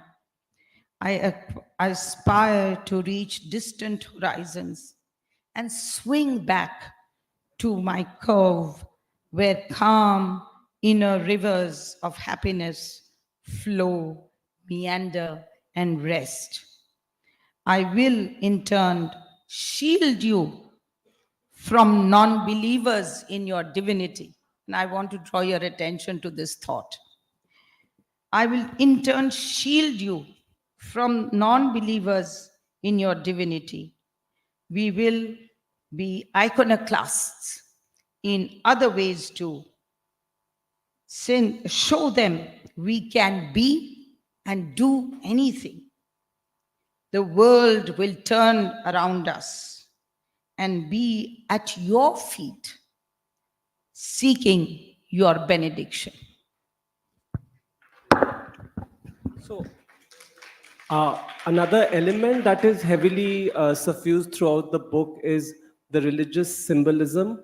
The book abounds with references to, scriptures and mythologies, and characters often invoke dharmic codes of conduct. So, how important was this for you, and how do you want or expect the readers to navigate this? That is another part of how my own spiritual and religious seeking, shall I say. And I just heard a fascinating debate about not separating tradition and modern, because so much of tradition lives within us and teaches us, is a counselor to us, is about ethics and morality. So, and that generation of people, whether they were rich or poor, whether they were educated or not, whether they were women or men, young or old, they really were steeped in this, in our epics, in our shastras, and could really evoke that or invoke that all the time. So I therefore thought that this was an important part of world building that I was doing. And I just want to give two examples. I think you once mentioned to me about how this was used in an ethical sense too. There are two instances when Malti is counseling Guru about how to deal with his devious and let us say evil stepmother. So she invokes the Bhagavad Gita and says that I know that there is in life, you have a dharma kshetra and you have also and a dharma bhumi, and then there is the karma bhumi. But sometimes the karma bhumi becomes a rana bhumi. So then Guru turns around and says, so do you think I am at war with my stepmother and therefore I should be adopting tactics of war? He says, she says, that's for you to decide. But I think, yes, I'm a Kshatriya and I would say yes. So, that is one. Another time when she's in the midst of fighting a very consequential political trial, legal trial. She's a lawyer defending those who are accused by the British government of sedition and treason. And she finds, they are revolutionaries, and they are very close to her. So then she is in a dilemma as to how to, shall we say, within the bounds of law, defend her clients and get them free. So she goes to Guru and says, you know, I have this dilemma. This case is very difficult. They have all the evidence. And I will have to use some out of the way methods, unconventional methods. So then, so she turns around and so he turns around and says, remember that when Bhishma Pitama was lying on his bed of nails, he asks in anguish to Krishna, Sri Krishna, why did you deceive us? Why did you, Sri Krishna, I did not expect that you would deceive us, you would tell a lie.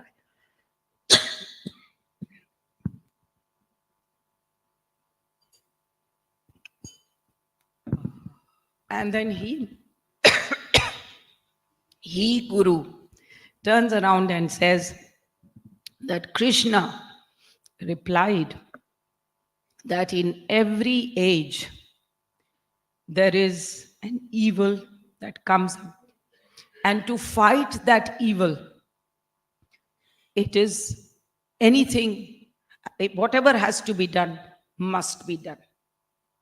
So he justifies, you know, Sam, Dam, Dand, Bhed, in order to free India and free those who are working for her freedom. So, you know, these are the kind of contexts, but there are many others, very interesting ones, which I have invoked in order to also demolish stereotypes about women, and also how women have been seen as being reflected in our epics or by people like Shankaracharya.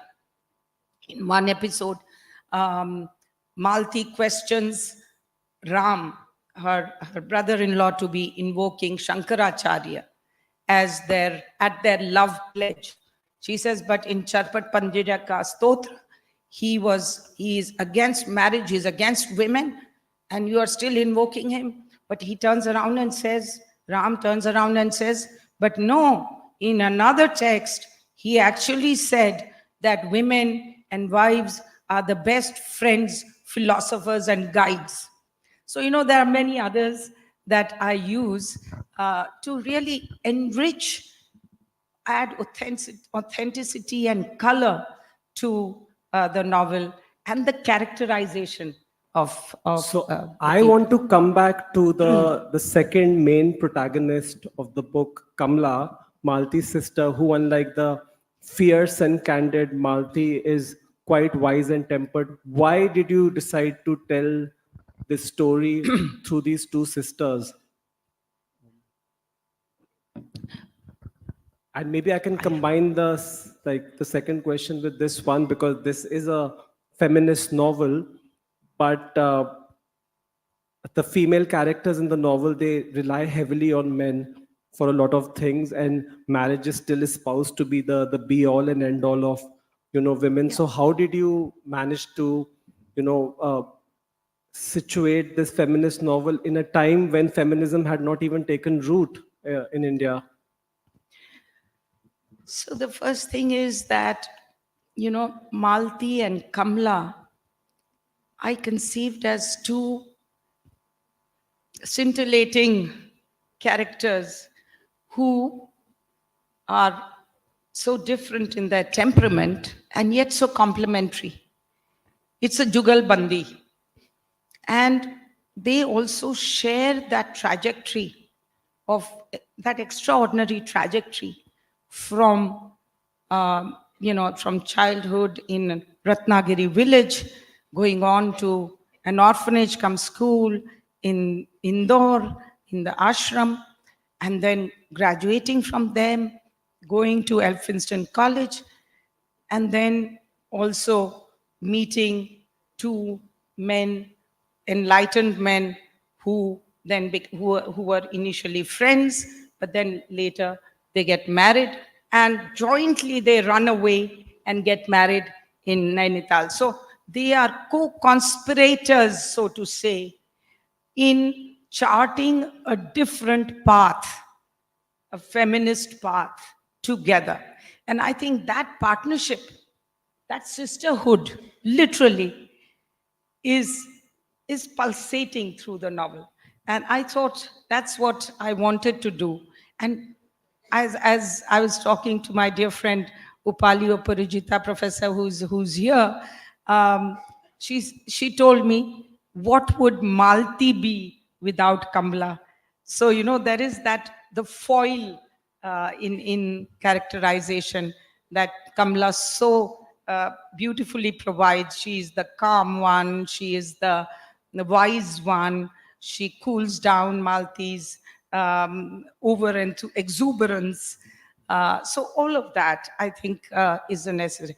Coming to your feminist question, actually, it was the beginnings of feminism, as we in India should see it, because we should not see it only in the context of West. Even in the West, feminism had started, suffragist movement, and by the way, my character refers to suffragist movement, because in the play, when they are acting in a play, they turn around, the guru turns around, and she protests about certain characterizations in the play, within the play that they enact, this Satye Che Gulam play. And he turns around and says, if I had known that my heroine, Nalini, that you are playing, is going to be such a suffragist, I would not have chosen you as an actress. So, so she said, well, it's too late. You have me now, and you have to answer my questions. You have to change the script to make this more feminist. And there are many feminist dialogues in the original play which I have used. Mama Varerkar, the playwright who has written Bhumi Kanya Sita, again in a previous panel, I was listening to the unconventional women. So Bhumi Kanya Sita, how she defies, how she's so upset about her treatment. She goes back to Ma Dharti. But also Satye Che Gulam, her heroine, his heroine, is a feminist woman for her times.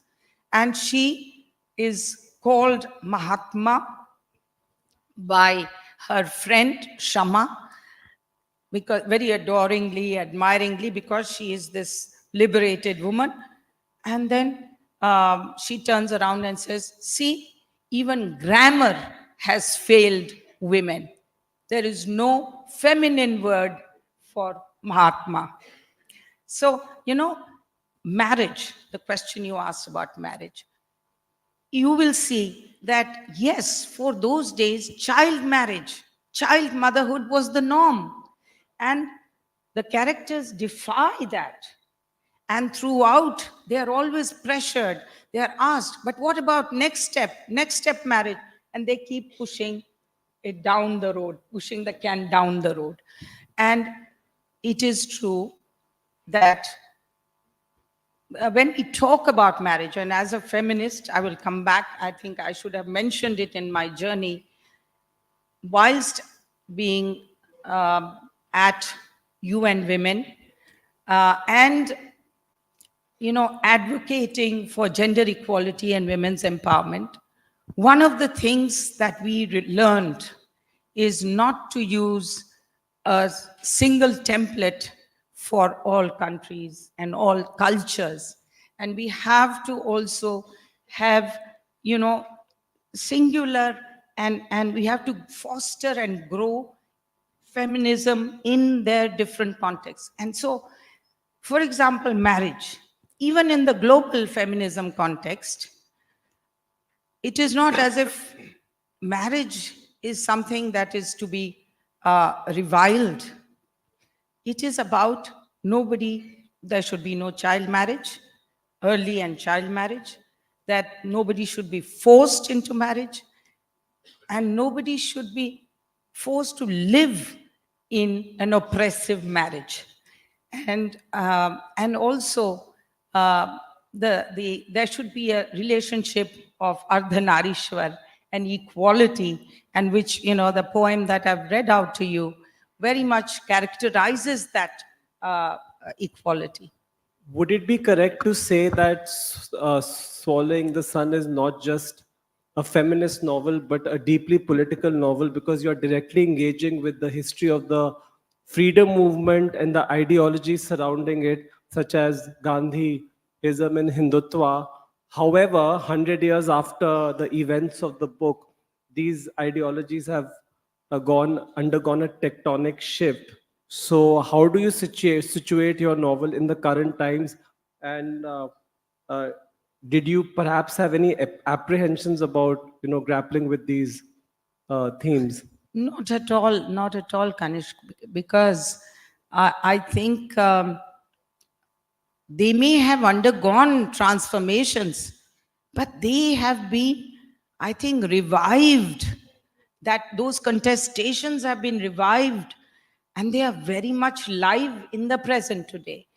And what I wanted to do by exploring that period of our struggle for independence is to highlight how young people were involved, and they also evolved in the process of developing these ideas as much as absorbing them and practicing them. And that's what I think is so important to say to young people, to read this novel, remember what was done by our forebears in the freedom movement, the young people in the freedom movement, but also at a point of time when India is reinventing itself. It is reclaiming its civilizational heritage and glory. It is finding its rightful place in the world. And it is, at the same time, of course, finding that band of ideology to drive this Bharat forward, the idea of Bharat, the idea of India forward. At that time, the idea was, the reimagining of India was about freedom from India, freedom for India and independence.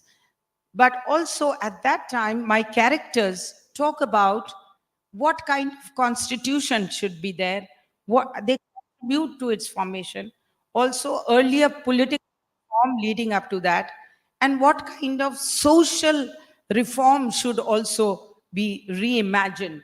Casteless society, also women's empowerment and equal role in society and politics and economy. So all of that is very relevant and important today. And I don't think in that sense this is a historical fiction. It is very much contemporary fiction with a very live message for youth. I'm going to combine two questions into one. My first question is, what do you make of the men characters in your book? Not specific characters, but men as a whole. You also bring up the concept of Ardhanarishwar several times, and we come across one in the form of Bal Gandharv in Mumbai. So how important is that character in the larger scheme of things in the novel? Indeed, I love my men characters, including the flawed ones, including the misogynist ones, and there are some of them. But they cannot escape that because they are conditioned by patriarchy. But there are also the Babas of the world, the father of Malti, who is so enlightened, so ahead of his time, and so influenced by Maharshi Karve, that he's willing to go the length, even shift from Ratnagiri to Desai Kheda, in order to make his dream of girls' education come true.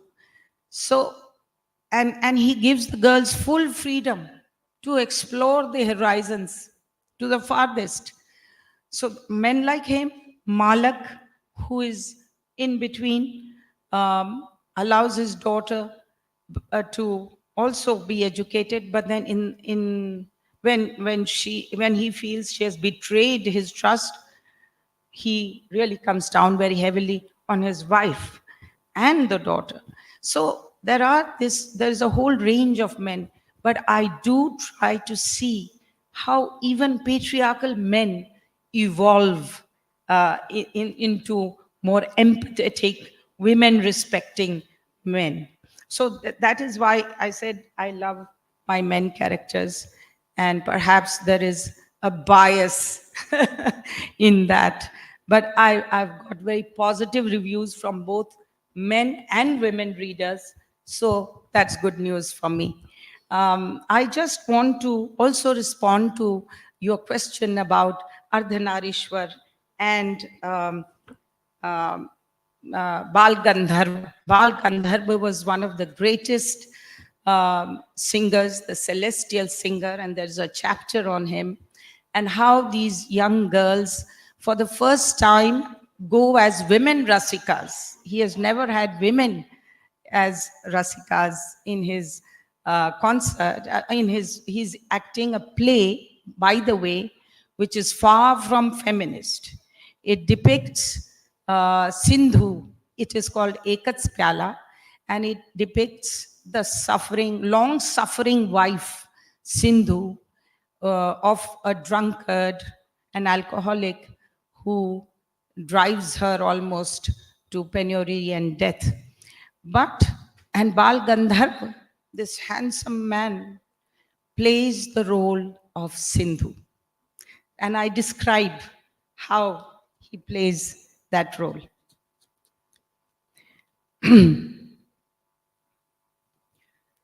The play began. Bal Gandharva, the illusionist, spread his web of Maya right before their credulous eyes. The fervent contest between the half woman and half man, incarnated in the fused being of Ardhanarishwar, enthralled Malti and Kamla from the very first scene when Bal Gandharva appeared as Sindhu, a middle-class housewife. His muscular body, wide with the graceful flow of the Maheshwari cotton sari with the reversible bugri border, as Padar casually flung across his wide shoulders. This even as he delicately twisted its edge with a demure sideways glance at the uncaring husband. The sleeves of his checked khan blouse seductively clasped his firm biceps when he held up his hand heavenwards, clasped his seeking the benediction that never came, as he touched his padded breasts to express Sindhu's heartache. His tall, erect form seemed to melt away like the hearts of the Rasikas. His long, manly strides across the stage jostled with his consciously cultivated, nubile, feminine gait. His powdered, pale face caught Sindhu's sorrow. His cheeks, nevertheless, bloomed with the rouge of rapturous suffering. His painted lips parted in both pain and song. The crystalline pools of his coal-lined eyes beseeched pitifully, even as the kumku dot on his forehead confessed to Sindhu's lifelong bondage in marriage, come what may. So now coming to the ancillary women characters, you explore the lives of many women in this book, including the Gaika, Hema Kaki, and the wrong Dambutai who's seeking justice and redemption. Who are your favorite characters apart from the two sisters who are the main protagonists, and what lessons do you hope to convey through their lives? And then I'll move to my final question.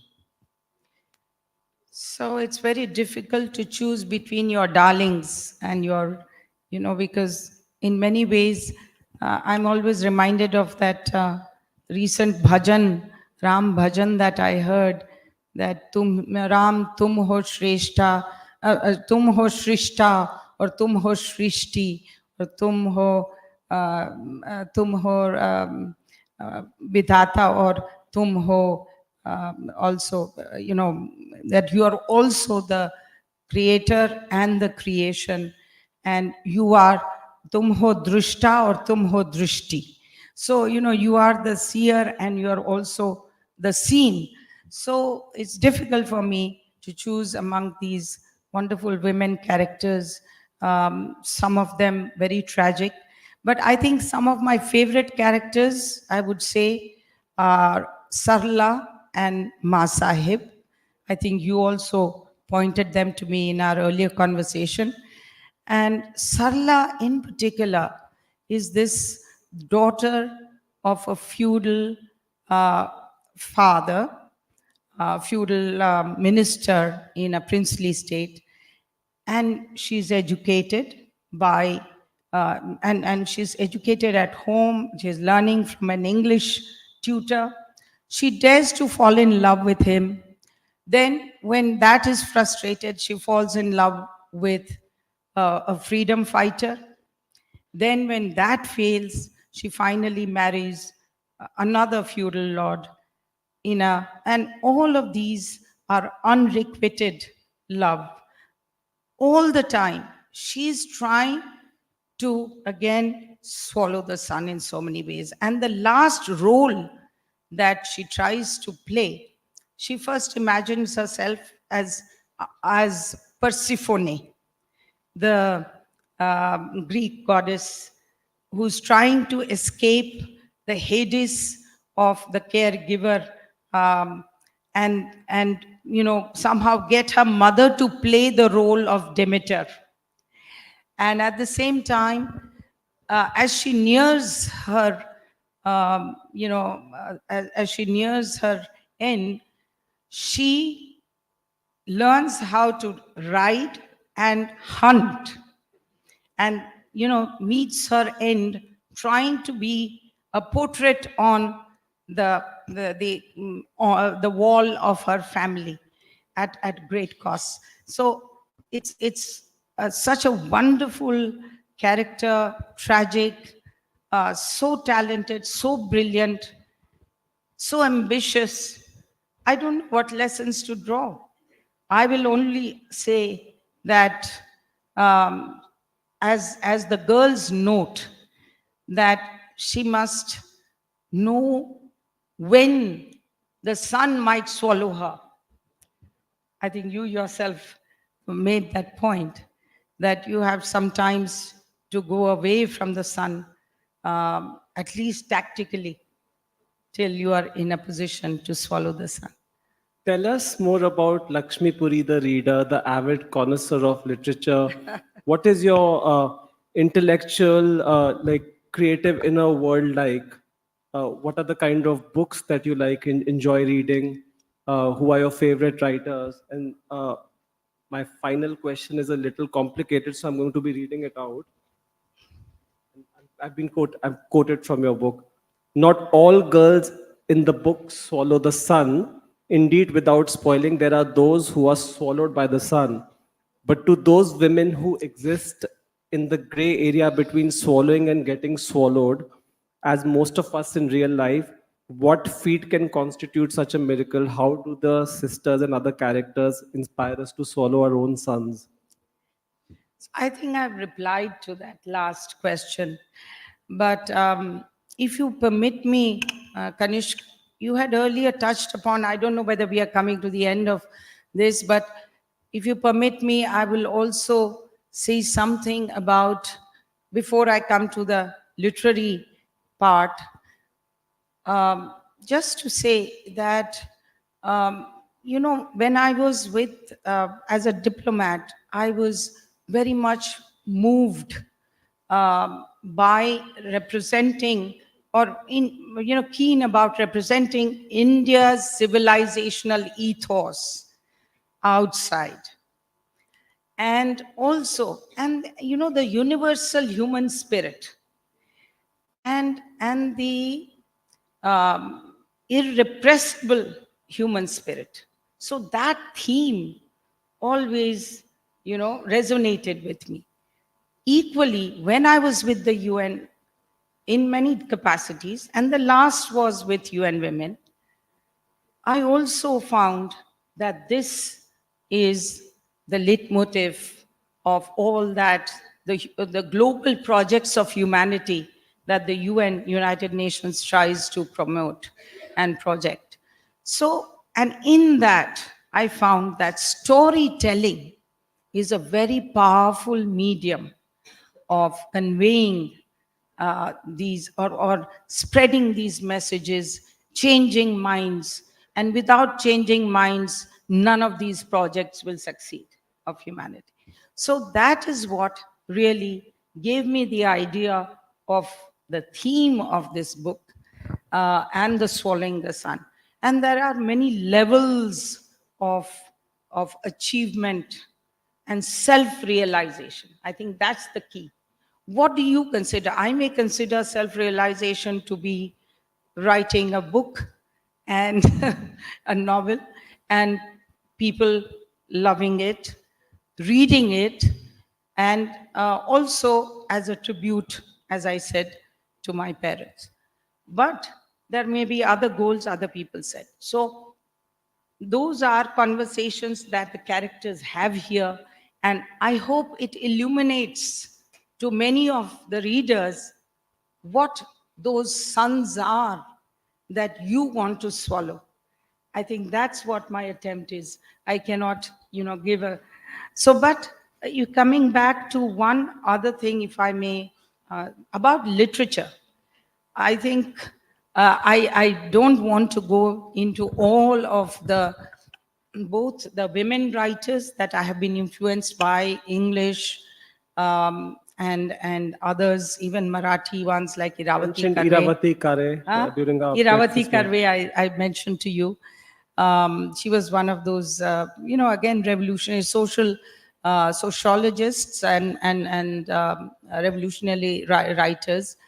But also Hindi. I have been very influenced by the Chayavadi Kavis and Mahakavis like Jai Shankar Prasad, and also Sanskrit, to the extent that I'm not really very much into Sanskrit, but I know enough to enjoy Sanskrit kavya. So and prayer, so I sometimes feel that I dream in Sanskrit, I pray in Sanskrit, I dream in Marathi and Hindi, and I speak and write in English, if that is possible. So that's the kind of, and so my writers, my favorite writers, are drawn from a wide variety over the years. But of course, one read the classics, the Jane Austens and the Bronte sisters, that was the English. And also they were women writers. So, that resonated, and it was about women, but mostly in the domestic space. And then later on, the other women writers. And then, of course, Indian writers in English, writing in English later. I just wanted to also, I hope we can cover that, some of the themes that that you would want me to highlight about orphanhood. Yeah, we can probably talk Yeah. about that. Please. There's a strong theme of orphanhood and half orphanhood in your book, and when the two sisters lose their mother, they are deemed as half orphans and then they go to the ashram. So I just wanted you to like perhaps talk more about that and read out a passage from the book that has struck a chord with a lot of your readers. So, orphanhood, and thank you for really bringing out that element, because people like you help me understand my book better and some of those themes better. So, orphanhood, as is seen in this book, is something that is experienced by the two girls, Kamla and Malti. And as you said, half orphanhood, because they lose their mother when they are only 10. And then Guru also is a half orphan, because he loses his mother also when he is very young. And the description of how they see their mother first, and then they don't even realize that she is dead, is something that has moved many readers. In fact, I got one of my old friends calling me and saying that I cried when I read, and a man saying that really means something. So the girls rushed out into the courtyard. They saw Ai lying on a reed mat instead of her famed patchwork quilt, splashed with the green of the mango leaves and yellow of its fruit, the blue of the sky and the brown of the earth. She had chosen to cover herself with the white foam of the ocean. Her baby bulge had disappeared. So the baby must have arrived. She looked beautiful, even angelic. All she needed were wings. Her curly hair was in wet coils from having had a bath, to wash off the Red River, perhaps. Her face showed no trace of pain, brave always. There was even a smile. She was saying, "See, I have given your Baba a son and you a brother after all." Malti came close to Ai and called out to her, the one who would say, "Hoye, alega," to any call from her daughters, any time of day and night, did not reply. Kamla started singing Gopala's wake-up song, improvising the lyrics. Uthi, uthi, ai, ai. Kuthe geli tu माझी माई? I continued to sleep peacefully. Those eyes that always looked out for them were shut. Malti shook her feather-light, soft and warm eye, who walked ever so briskly, turu, turu, turu, had become heavy and immovable like a cold stone statue of the mother goddess, giving benediction without responding. Beautiful, heart-rending passage. We have time for 3 questions. Yeah, 3 or 4 questions, yeah.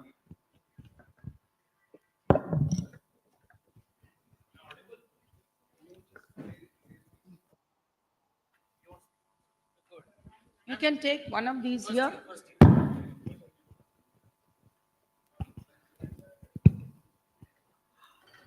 Good morning. My name is Devashish. For the wonderful book and the wonderful reading, my congratulations and Thank you. Thanks for it. If I have to ask you, who are the women writers who've inspired, the kind of style which you've, chosen to put in this kind of writing? Who do you think are the ones who've inspired, women writers especially, who inspired your thinking? It's very difficult for me.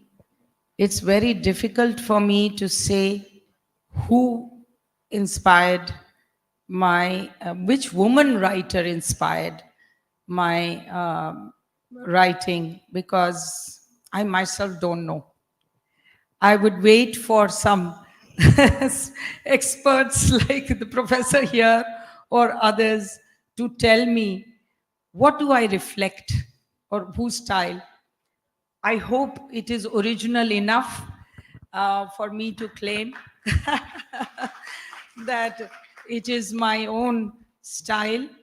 And I must say that when I was writing the book, I tried not to read any other book for about a year, because I didn't want even a shadow of anyone else's.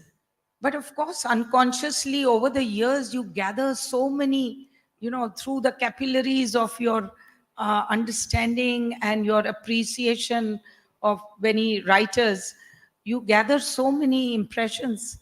And I of course, the themes are very much inspired by, and our Indian writers like Kamala Das and Namita Gokhale, of course, they have inspired me, but I cannot be definitive about it. Upali ji. Okay, so Upali Aparajita from Carnegie Mellon University. This book has blown me away because after reading, Indian writing in English, not in Anglian literature, this has come as a, not just an onslaught, but a veritable tsunami of fresh air. As I've tried to explain to her, her style is very unique. So two things that you raised, Kanishk, and I would have liked to respond to that then, but I didn't want to disrupt the flow of thought. Two of the novels that come to mind when you're talking about sisters is very obviously Jane Austen's Pride and Prejudice. So you have Elizabeth and Jane Bennet there. And you think of a novel where they're not foils to each other. And the other one that comes most evidently to mind is George Eliot's Middlemarch. Dorothea, probably the greatest English novel ever written. The other thing that comes to mind when I read this book is this novel is the juxtaposition of history and domestic history. Go to Thackeray, go to Dickens, go to any of the great novelists, and that's where it gains in depth in a phenomenal manner. Started off and done in a very different oeuvre by Salman, but here it is in her very unique style. And last but not least, one of the things that my colleagues in Western academia are very taken with is the way she deals with Bal Gandharv. It's such a big issue there, transgender, yada, yada, yada, it's going on. This is so much a part of our heritage. There's Ardhanarishwar, but also a very easy acceptance in our culture of people who, this binary thing that's going on, for example. So this is where, again, it's historically situated and yet very contemporary. That's all I have to say. Thank you. Ma'am, it's an honor to stand in front of you, and really, I appreciate what you have done in your life. But I have a personal, personally in your life, because there are a lot too many discriminations which are inculcated from old days. And even my friends, they are scared, they don't feel proud to say that my mom is a housewife. I don't know why, because that woman completely manages the home, manages everything. Very good question. And ma'am, how to, if I'm enlightened and I fall in love with someone, or a girl falls in love with someone, he respects her, but after the marital rituals or anything, after 2 to 4 years, they are unmasked. You feel that no, he was actually acting. He was masked. He's not the person which I wanted. So how to choose that soulmate, who is not entangled but enlightened in his life? Well, I tried to set the role models in the novel. And of course, there will be tensions. But let me come back to a very important point you made about devaluing women if they are housewives, whether by choice or by circumstance. In fact, that's absolutely the wrong thing to do. The fact is that they should have a choice. They should have a choice to be educated. They should have a choice to work. And if they choose to be a housewife, so be it. And that's what gives them most pleasure. But the others should respect that and value that. And I want to tell you, since you asked about the United Nations, that I'm very proud to say that when we were formulating the Sustainable Development Goal 5 about achieving gender equality and women's empowerment, we made sure that we act a revolutionary target on recognizing, valuing. That means counting. You have to count how much contribution a housewife makes to the GDP of a country, let alone the family. Exactly. Right? Yes, ma'am. So that's what we have done. And then also unpaid care and domestic work. If women have to work, participate in the formal workforce, they have to be either they have to be provided affordable childcare and support, or publicly it has to be provisioned, and leave policies and other things have to be provided so that women can combine care with, and the family members must share the burden. So this is something, it's already an international norm. And also within India, we are trying to now follow policies of parental leave and making it mandatory 6 months, also giving parental leave to the father. So, these things will then change the norms. But also the woman herself must feel that she is valuable. It Exactly. always begins with yourself. Yeah. Ma'am, I have seen many women, they really feel awkward, they're scared of doing their own, what they want to do in their life. But it is all our subconscious, we have to control it and we have to make it out. Yeah, absolutely. But- Empower but- stands but from within. I don't you know how start. to enlighten them or how to tell them that you are capable of doing so. Well, people like you should start doing it from within your home, in your schools, in your colleges, I think in your social media. Okay. I think we've run out of time, but thank you so Thank you, much ma'am. for this excellent session and Thank you, the Ganesh. evocative readings. And thank you to the audience for sitting through the session and engaging with the conversation around Swallowing the Sun. Copies are available at sale at the bookstore, and I'm sure there will be books in the bookstores in Bhubaneswar and other parts of Odisha. Thank you so much. This indeed was an invigorating exchange. And now I would like to call upon Prachi Nayakji, co-director of KLF, to please felicitate our speakers on the stage.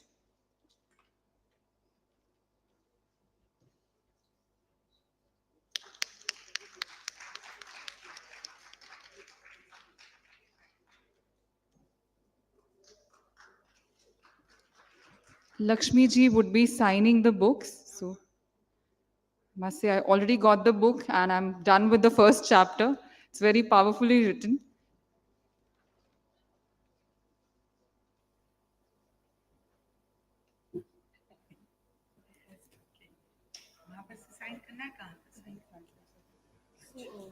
Where are the books? We will offer.